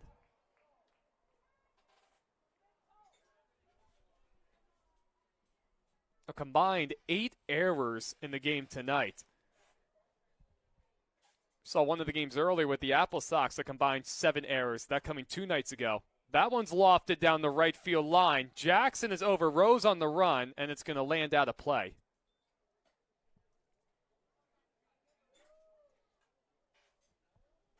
Oh, and 2 the count now. Mayer out of Chaffey College working to Brown. The tying run at second, the go-ahead run at first. All 3 lefties outfielders playing shallow. Here's the 0-2. Wow, I don't know where that missed. He went with a curveball. It looked like it crossed right about belt high. Brown is not a tall individual by any means, but oh, it looked good. So 1-2 the count. Mayer will try it again. Off the end of the bat towards the right side. That's going to leak in the right field for a hit. Prater is going to be held up at third. It was bobbled by Jackson. It won't matter. Trent was already playing pretty shallow and just was able to get to that pretty fast. So it loads the bases with 1 out. The tying run just 90 feet away. Well, and all these cue shots, the error, Mayer in a whole heck of a lot of trouble. So Brown at first, Angus Gilligan at second, Nick Prater at third. Jake Smith has scored the first run this inning, cutting it to 1. First pitch, Nicky Banez upstairs. Mayer working out of the stretch. Banez reached on a fielder's choice his last time up. And that one's lined in the center field. Oh, just over the glove of Tamura for a base hit. 1 run scores. They're going to wave home Gilligan. The throw goes to third. And safe at third base is Declan Brown. It was a bang-bang play. 2-run single for Nicky Banez. And the Dudes have taken a 7-6 lead.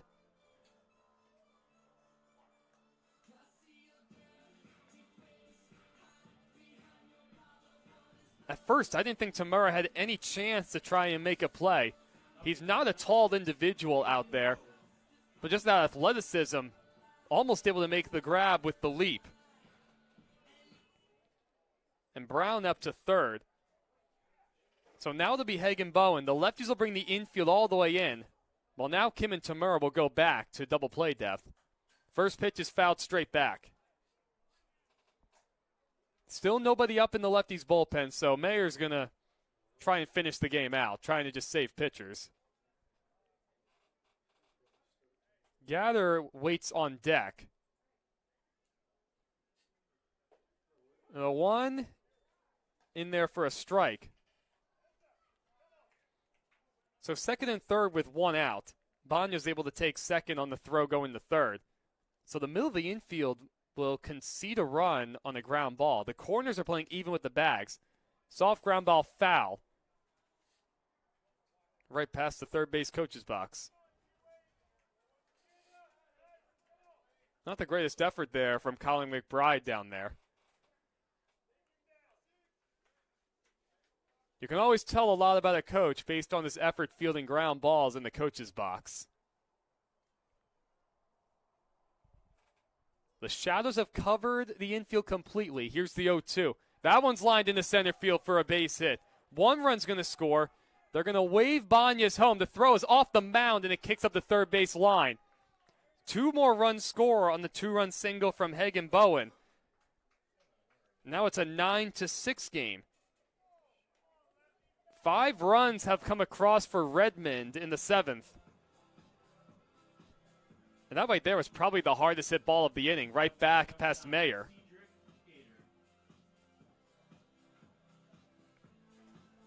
And that'll bring up Gather. RBI single for him his last time in the 6th. 2 for 3 overall.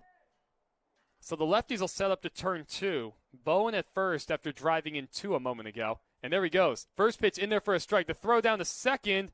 Not in time. It deflects off of the runner. And there goes Bowen to third. So a stolen base for Hagen Bowen. An error on Halen Ott behind the plate to allow him to get to third. It wasn't a bad throw from Ott. It started to tail into the base path. Ended up short hopping and just deflected right off of Bowen. Let's see how the lefties play this one. The corners are even with the bags again. The middle infield will stay back. They'll concede a run, trailing by 3.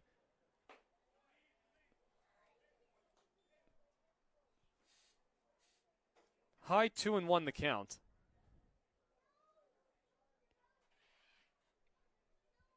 Man, the dudes have just taken the life out of the ballpark here.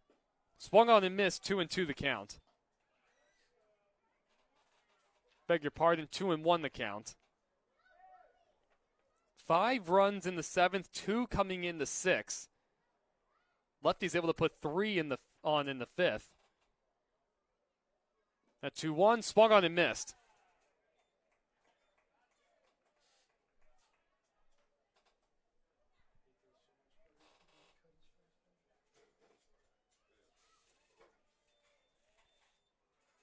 Two and 2 the count now to Gather. Probably swung at ball 3. Mayer still working out the stretch. Curveball is high, 3-2.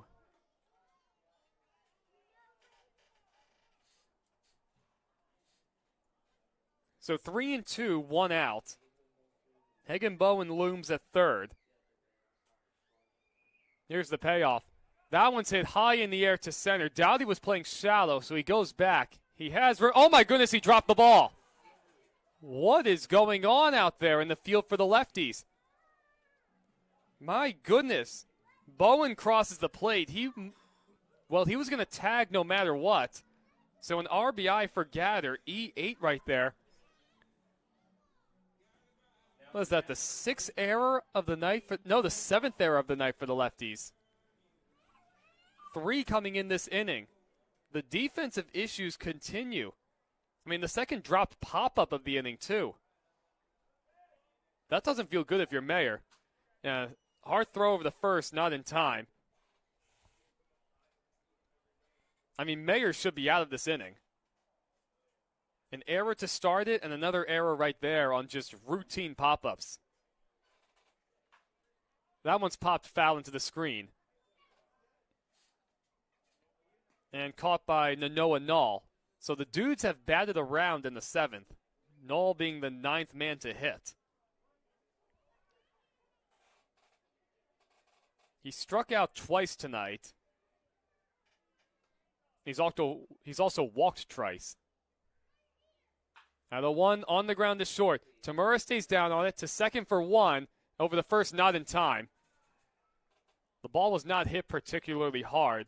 Kim had some trouble getting it out of his glove at second.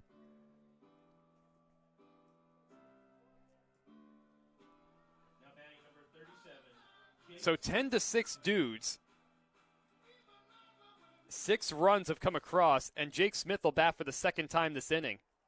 Reached on a dropped pop-up error from Royce Tamura at shortstop, making his debut for the Lefties. He swings at the first pitch. In the air, shallow center. Dowdy comes in. He makes the call. This time he makes a two-handed grab. That finally retires the side.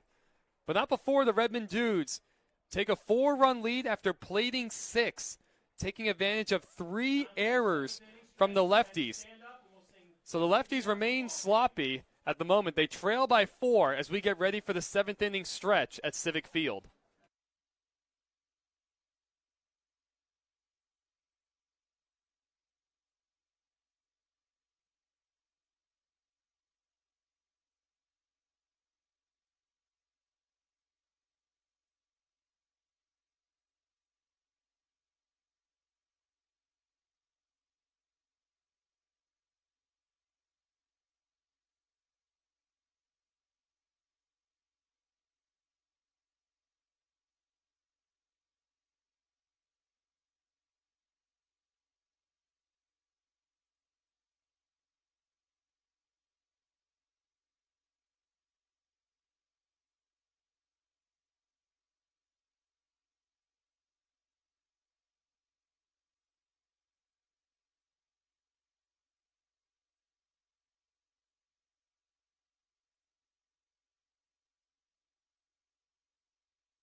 Jackson. So Tanner Hansen will get back to work, his second inning out of the bullpen. He faced the minimum coming in the 6th. Trent Jackson will bat. He was up when MJ Kim got picked off at first. First pitch is low, 1-0 the count. Jackson to be followed by Custer and Barrett Rose. Out in front, 1-1 the count. 7 errors tonight for the Lefties. So now 17 total errors in the last 4 games. And the Lefties will take the field at least 2 more times tonight. Here's the 1-1. That ball's ripped out to right. Youch is on the run. He's not going to get it. He'll cut it off before it gets to the wall. Jackson takes a turn into second. He'll get in there diving. Well, a good sign of life for the Lefties. Jackson continues to rake, and he starts us off with a double in the 7th. Now to bat from Neosho County Community College. And you know, all things considered, that's a long time that Hansen was sitting on the bench. With those 6 runs coming across and all the errors, you wonder how sharp he'll be just sitting in the dugout. So it'll be Custer. Able to drive in a run his last time up. RBI single for him his last time. He fouls the first one back.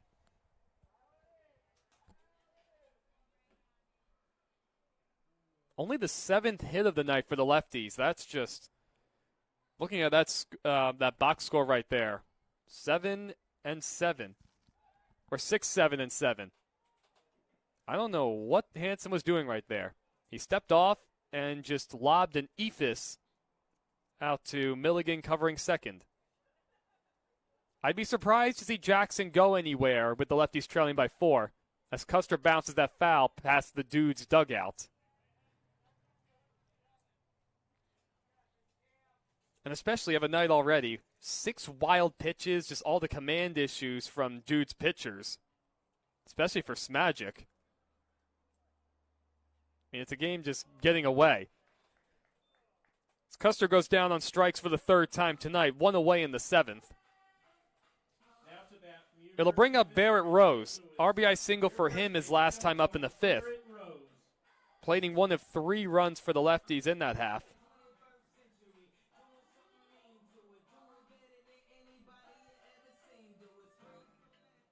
Rose also scored a run earlier in the second, coming off of a hit by pitch. Slide step, outside corner according to the home plate umpire. Rose not in agreement. And look, if you're the Lefties, you still have time. 1 out in the 7th. You got to get 1 here at least. Just chip away. Inside corner 0-2. Rose not a fan of that one either. We saw Choi get thrown out yesterday arguing balls and strikes. And today the goal is to give Choi and Nunez the days off. In the dirt, 1-2 the count. So definitely don't want to get anybody tossed. Alsop waits on deck, Young in the hole. Still a pretty strong breeze going out to left as Hansen turns around to check on Jackson. Boy, now some of those longer, thinner trunks are now moving with the wind. Flags are back at full tilt. With our press box setup, we don't get any of that wind. We have to rely just on sight. Here's the 1-2. Curveball, just high. The catcher Brown tried to frame that one and bring it back, but it looped the plate. Boy, Rose took a close pitch right there. A big, slow bender coming in. Here's the 2-2, and it's fouled at the plate. So Rose able to stay alive.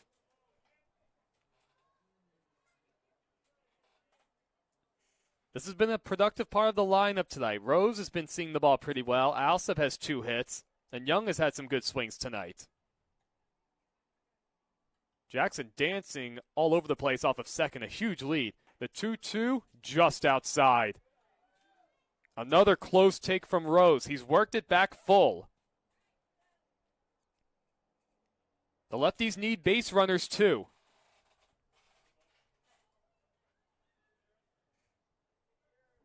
Longer looking from Hansen. Now he comes set. Here's his 3-2. Low, ball 4. Tremendous at bat from Barrett Rose. It puts him in on first and second with 1 out.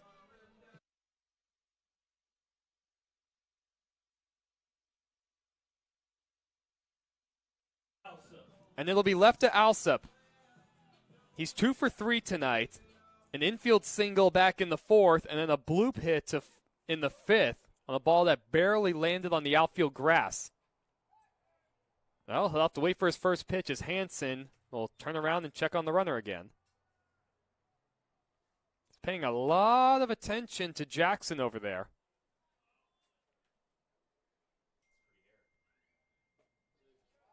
In the dirt, 1-0.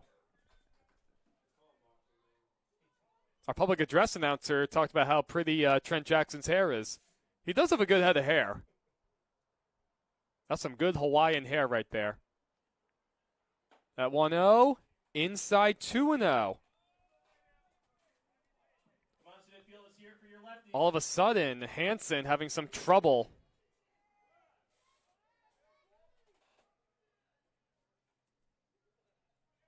Real long looking for Tanner Hansen this time.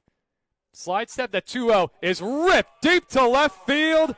No, doesn't even venture back. A long 3-run homer for Owen Alsop. With 1 swing of the bat, Big Owen Alsop has made it a 1-run game. 10-9 in the 7th. That was a shot.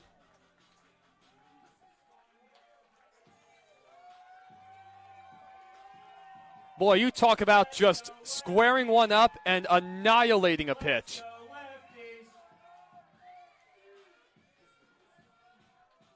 The second home run of the year for Alsop, up to 17 RBIs for him.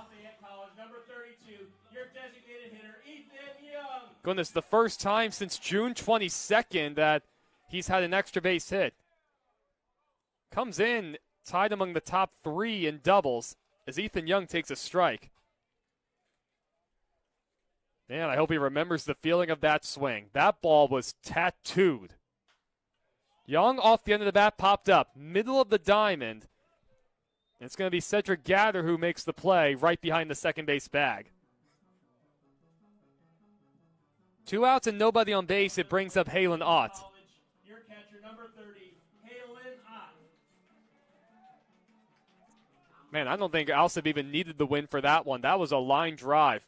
And it ended up going all the way onto the street there, clearing that second fence. Ott hits that ball back through the middle. That'll leak into center for a base hit.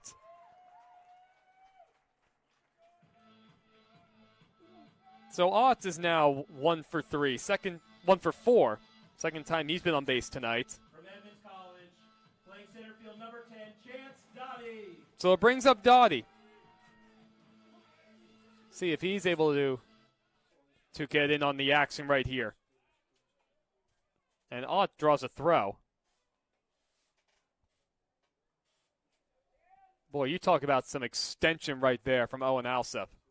A young, strong man out of New Mexico. That pitch just missed a chance. So now the tying run at first. I would not expect to see Ott take off as he draws another throw. Wow, the right fielder, Rutger Yao, just playing Dottie way over in the alleyway. Swung on and missed right there. Off-balance swing at a pitch riding in on his hands. The center fielder, Bowen, is playing way over into the alleyway as well. Nalden left playing straight up. Curveball in there, strike 2.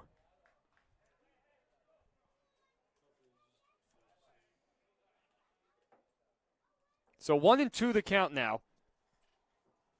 Tanner Hansen trying to work out of the jam, already allowing 3. And there goes the runner. That pitch is hit well into left. Back goes Null. He's looking up. That's going to one-hop against the wall. Ott is already digging his way into third. He'll have to be held there. Dottie pulls into second with a double. And now the tying run at third, the go-ahead run at second base. Boy, we've seen some missiles this inning. And that, ladies and gentlemen, the first hit in the Lefties uniform for Chance Dowdy, coming in his second game.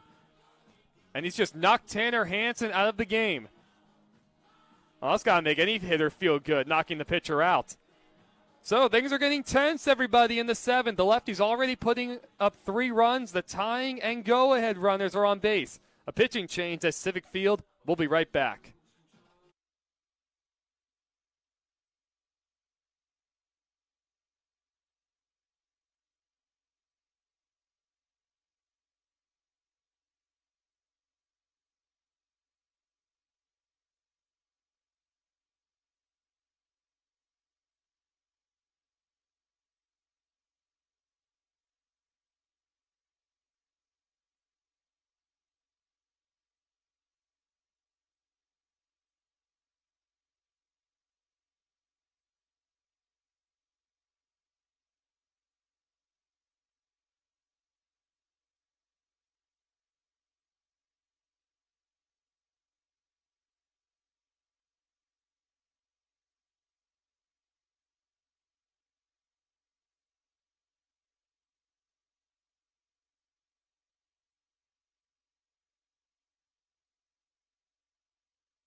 Welcome back to Civic Field, everybody.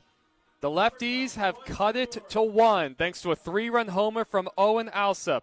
Jake Smith will take over on the mound. Started as the designated hitter, so he'll still bat in his spot.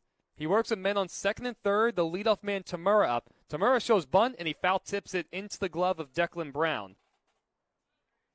0-1 the count to him. Tamura, the 8th man to bat in the inning. You have Halen Ott over a third after singling earlier. Dottie with his first hit in the lefties uniform, a double off the left field wall. Outside 1-1. You have really good speed all the way around. A base hit will likely give the lefties a 1-run lead. What a good way for the lefties to answer back, too, after that 6 spot they allowed in the 7th. That 1-1 is off the hands, back towards the middle. That's going to drop in there. It's going to be an infield hit. Crossing the plate is Halen Ott. Up to third goes Dottie. Well, the first hit in the lefties uniform now for Royce Tamura. So he's 1 for 2, or 1 for 3. And the first RBI. On a ball that maybe went about 15 feet in the air, just off the hands behind the second base bag. No chance for Gilligan, the second baseman, to make any play. Now the 9th man to bat for the lefties, it's MJ Kim. He singled his last time in the 6th and eventually got picked off. Behind 0-1, good chance for him to redeem himself. You have Tamura with great speed at first. Wonder if he'll try and test the arm of Brown. He's inching off. Long hold from Smith. And that got right off the elbow guard of Kim. So that'll load the bases with 2 outs. Let's go, Lefties. And the crowd really in it now. They can smell it. And arguably the hottest hitter on the entire Olympic Peninsula, Trent Jackson, will dig in for his second at-bat of the inning. He doubled to get things started. Eventually came around to score on the Alsop 3-run homer. 2 for 3 tonight. A chance for him to give the lefties the lead. First pitch swinging off the end of the bat. It carries pretty well to left. Nall goes back on it. He's able to make the catch just in front of the wall. Boy, that ball really jumped off the bat of Jackson. He got it up in the air into the wind. So that'll finally retire the side, but the damage has been done. The lefties strike back, scoring 4 runs to tie the game. The big blow, the Owen Alsop 3-run homer, and the infield single from Royce Tamura. His first hit in the lefties uniform ends up tying it. Through 7 full, we got a new ball game, 10-10 at Civic Field.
Well, welcome back into the booth, everybody. 10-10 is our score. So back-to-back innings. First it was the dudes who batted around in the 7th. The lefties did the same thing to tie it. Swinging at the first pitch is Prater. That ball's in the air to center. It's well hit. Doughty goes back. He has room, and he makes the play. One quick out from Mayer getting back to work on the mound.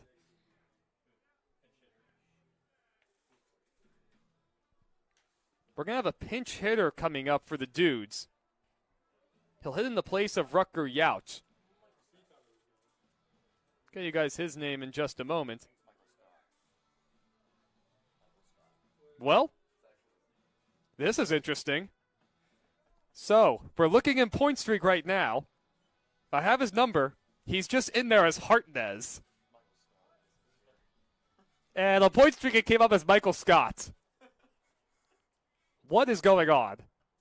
That's some non-league play, I tell you. The first pitch is taken high, 1-0. Now batting number 43, Michael Scott. And the public address announcer introduced him as Michael Scott, not Hartnett. Swung on and missed, 1-1 the count. Who do I call this guy? All right, Michael Scott or Hartnett? I'll go with Hartnett. That's what he's listed as in, well, I don't know. 2-1 the count to Hartnett, whoever this dude is. This dude on the dudes.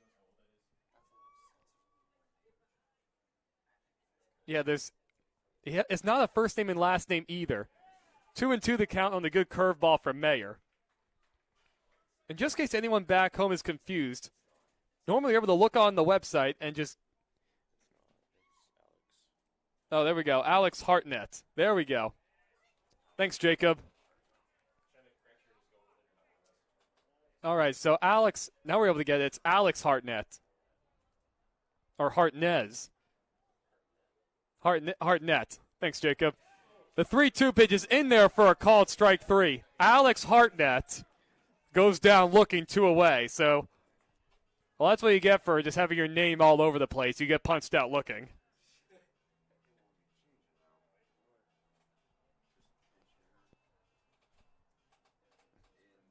And we're going to get another pinch hitter. Let's see what he comes up as in the system. Reed Brock. There we go. Reed Brock will pick up a bat. Limited at bats for him. He's 0 for 8 on the season. He swings the first pitch. Well, now he's 1 for 9 on the season. So a 2-out hit for Reed Brock. Batting in the 6th spot for Angus Gilligan. It puts the go-ahead run on base now with 2 away for the dudes. Number 32, Declan Brown. And Declan Brown will hit for himself. He singled and scored back in that 6-run 7th inning. And then that saw the lefties make 3 errors, 3 of 7 tonight. First pitch high, 1-0.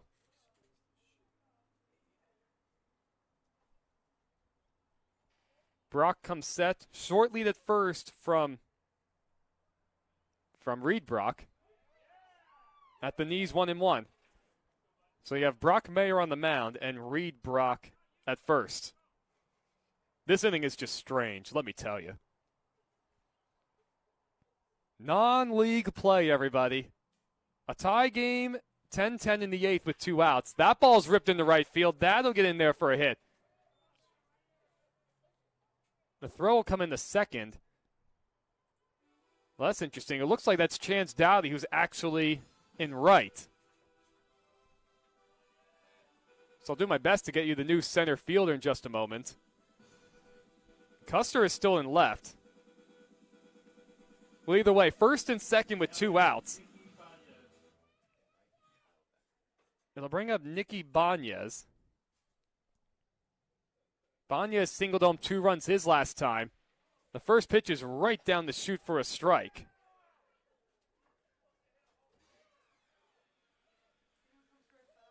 So Reed Brock at 2nd, Declan Brown at 1st.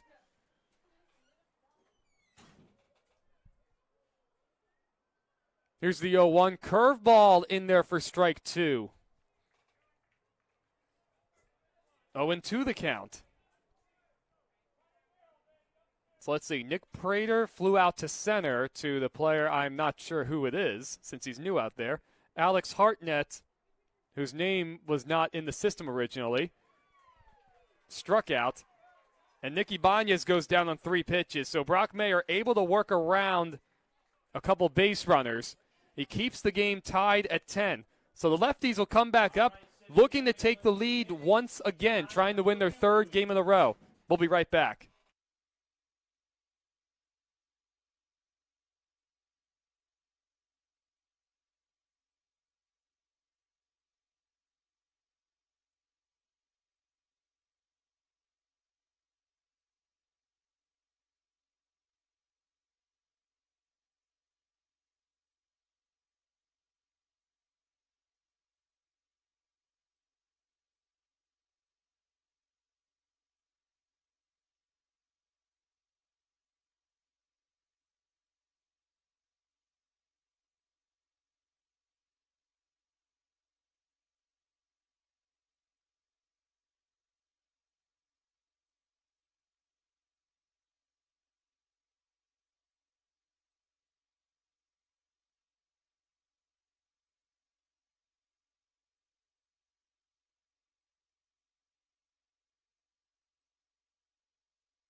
Welcome back, everybody. We're ready for the bottom of the 8th. The lefty bats will get back to work. Jake Smith will get back to it on the mound. Entering the game in the 7th inning, originally the designated hitter tonight. First pitch to Custer is low, 1-0 the count. Cam struck out his last time up in the 7th. RBI single for him back in the 5th. So he's 1 for 4 with 3 punch-outs. The lefty sent 9 men to the plate, or 10 men to the plate, back in the 7th to tie the game at 10. That ball's ripped out to left field. Null is there, though. That ball just had all sorts of topspin. I thought for just a moment that Custer got it, but just not high enough. He gets a high five from Earl Smith in the first base coach's box, so that was a good swing. And that'll bring up Barrett Rose. And we do have confirmation, everybody. So last inning we saw Chance Dowdy move from center to right. Kyle Becker, another new addition for the lefties, took over in center in place of Trent Jackson in the batting order. As the first pitch to Rose is low, 1-0 the count. So Kyle Becker, he's in the 3rd spot in the order for Trent. I'll have some time to talk about him. At the knees, 1-1 the count to Rose. So let's see. The interesting night continues. 10 combined errors. 10-10 is our score. As that ball is lifted out to left, it's not deep. Null goes back, though. He was playing shallow, and he makes the catch. So 2 quick outs in the 8th. Let's see. We had a pinch hitter come up for the Dudes. Where on point streak, he was just called Hartnez. Well, at least on the roster. Then on the actual point streak system, he came in as Michael Scott. And Jacob was able to just miraculously get him the full name. Well, now it's Alsop. 3-run homer his last time up. He takes a strike, 0-1. Initially cutting the score to 10-9 back in the 7th. Out of the windup, here's Smith's next pitch, swung on and missed. He went with something slower and got Alsop out in front.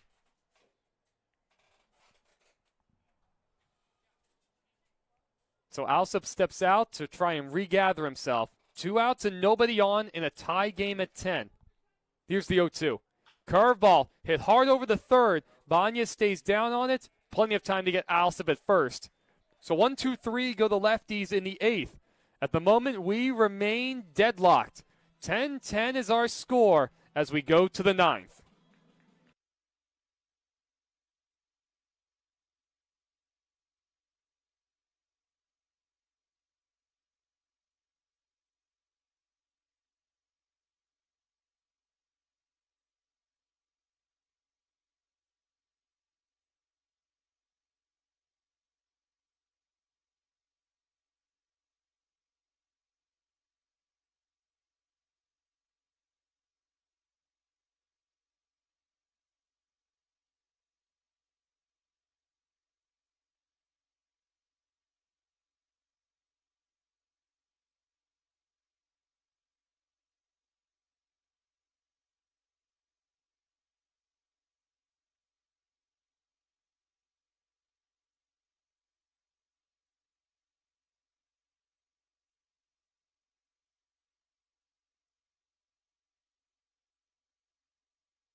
Batting number 6, Hagen Bowen.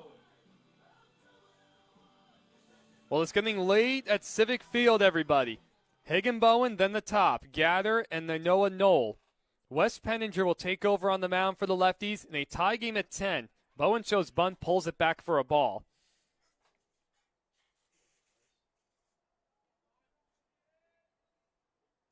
Hagan had a 2-run single back in the 7th, and he works ahead 2-0. So he's 2 for 3 tonight, 3 RBIs. Penninger out of the windup. That ball's ripped and caught by Alsop at third. That ball was hooking away from him, but Owen was able to hang with it. With 1 out, it brings up the leadoff man, Gather. Penninger has been tremendous out of the bullpen for the Lefties. His 10th game, 2-1 with a 2.11 ERA. 17 innings, 20 strikeouts, and just 7 walks. Little outside 1-0. We've seen that pitch called a strike tonight.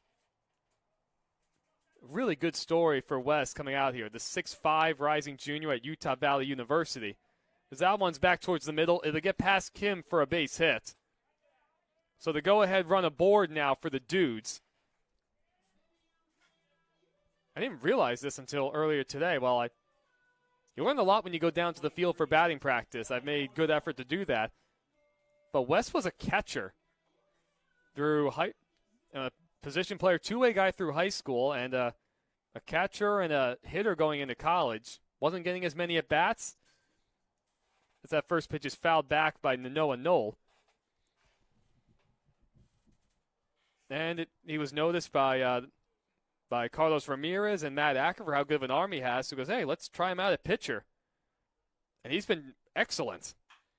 That ball's hit hard in the left center. It's going to split the gap. Custer and Becker over to get it. Digging into third is Gather. He's going to be waved home.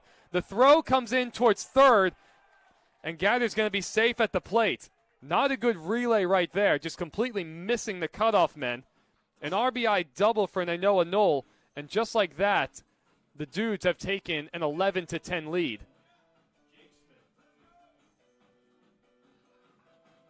Knoll, after being kept quiet throughout the night, well, he comes up right there with the go-ahead hit.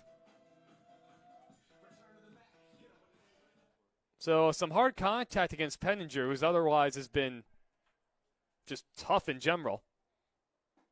First pitch on the outside corner for a strike to Jake Smith. He's 0 for 3 tonight, reached on an error and scored back in the 7th. Again, 1 of 7 errors for the Lefties tonight. High 1-1 with the curveball. As the sun starts to set, we see a little bits of orange in the sky and among the clouds. Slide step on the outer half. So 1-2 the count now. You can still see the foothills of Olympic National Park in right. That 1-2 is fouled back. Smith able to stay alive.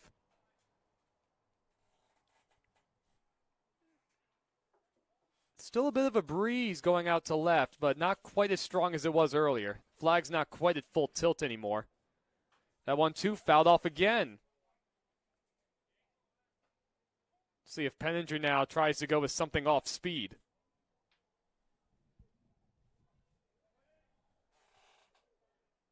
So Dowdy in right is playing shallow and towards the line. Becker in center is playing a little towards the alleyway as that curveball's inside.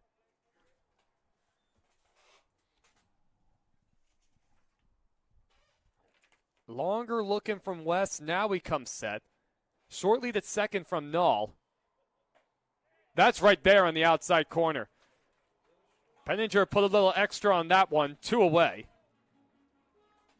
Knoll remains at second after driving home Cedric Gather to give the Dudes a 1-run lead. So it'll be Nick Prater. 2 for 5 tonight. Single and scored back in the 7th and a double in the 5th. Shortly that's second from Knoll. First pitch on the outside corner again, 0-1. So Kyle Becker, everybody, come in to play center, batting in Trent Jackson's spot in the lineup in the third hole, out of Kent, Washington. Out of San Diego, California. going to school at the University of Nevada at Reno. And of course, once I get a chance to talk to him, I'll be sure to learn even more. 1-1 taken high, 2-1 to count. First base is open, and you have Alex Hartnett's spot coming up on deck. Here's the 2-1. Swung on and missed, way out in front of a curveball, 2-2. Somebody's phone is also going off in the booth. I have no idea whose it is. It's not mine, just in case anybody hears that. At 2-2, swung on and missed. Prater goes after a high curveball, so that retires the side. But Nainoa Null able to give the Redmond Dudes a 1-run lead, plating Cedric Gather on the RBI double to the wall in left center. See if the Lefties have a little bit of heroics in them as we head to the last of the 9th at Civic Field. And the phone is still going in case anyone's curious about that.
Welcome back, everybody.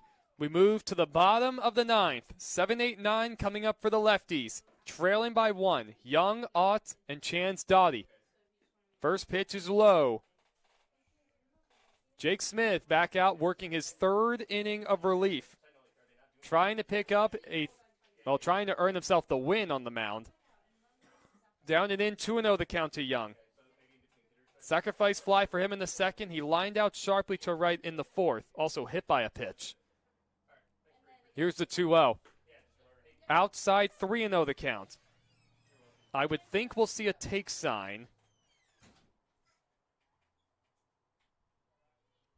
The sun continues to set. Another beautiful night. Young shows bunt, pulls it back, called a strike, even though it popped out of the catcher's glove. Let's hear it for your lefties, Civic Field. The bullpens are quiet all the way around. Here's the 3-1. Smith out of the windup. Upstairs, ball 4. The tying run is on base. Lefties trying to stay alive and win their 3rd game in a row after taking 2 of 3 from the Apple Sox. As timeout is called, we're going to get a pinch runner.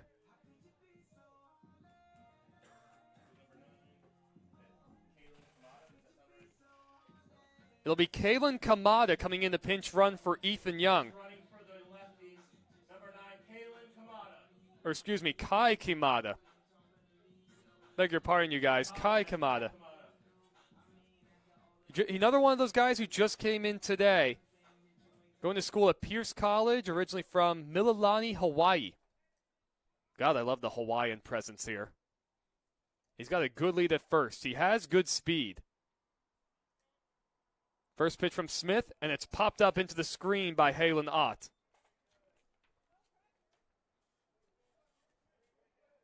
He singled his last at bat, eventually came around to score in the 7th. So he's 1 for 4 tonight. He did not show bunt, with Kamada representing the tying run. All sorts of room on the right side. Well, a check on the runner, not in time. Gilligan playing practically on top of the second base bag. To run the bases. Line up on Lefties dugout. Smith comes set. Well, now Ocho's bunt. Here's the pitch. And he gets it down. It's a good one. To the left of the mound. Over the first in time. Ooh, look out. A big turn from Kamada. Almost drew a throw. Successful sacrifice bunt from Halen Ott. It puts the tying run on second.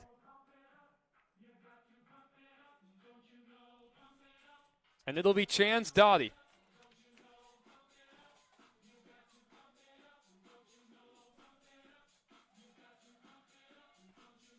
A short meeting on the mound. Chance was able to pick up his first hit in the Lefties uniform coming in his second game. The double off the wall his last time up in the 7th. The flags are still going out to left. Well, how cool would that be? It's coming in second day with the team and chance to be the winner. First pitch curveball in there for a strike. And if you're Dottie, if you get something towards the outer half, the second baseman Gilligan is just playing so far over on top of second base. A ground ball that gets through would easily tie the game. That ball is hit. It's not deep in the center. Bowen comes charging in, and the second baseman Gilligan's actually able to make the play. So that time it actually worked out that Angus was playing so far over the pull. Oh, and the pinch runner Kamada remains at second base. And it'll be Royce Tamura. The last hope for the Lefties, trying to avoid dropping a very winnable game tonight. 2 outs, Kai Kamada at second base, pinch running for Young. First pitch curveball outside. Royce had an RBI infield single his last time up in the 7th to tie the game. His first hit in the Lefties uniform, making his debut. Just getting into town today. Down and in, 2-0.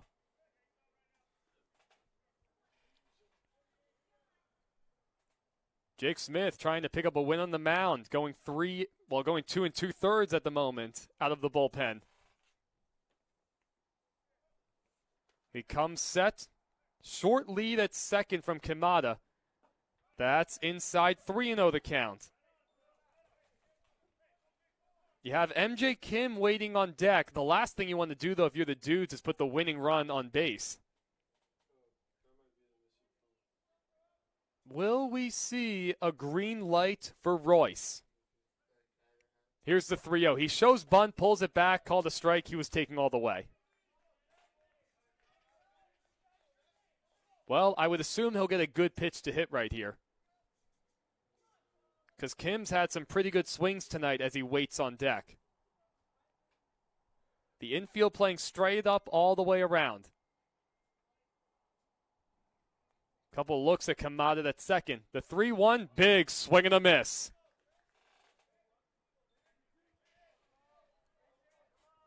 Well, the Lefties down to their final strike tonight. 3-2 the count to Royce Tamura, making his Lefties debut. The tying run at second base, trailing by 1. Smith checks the runner. Pretty good lead from Kai Kamada at second. Timeout is called, and the pitch comes firing in. Boy, Smith was just holding the ball for an eternity. I don't know who called timeout at the plate, whether it was just the umpire on his own or Royce. So Tamura will dig back in. We'll try it again. 3-2 the count. The Lefties trail by 1. Hey, he's holding the ball again. And time is called again at home plate. Good job by Royce Tamura. That's how you show a pitcher who owns the plate. He's going too long, you call timeout. And the Find Your iPhone app is now going off again in the press box. Somebody's going to find their phone by the end of tonight.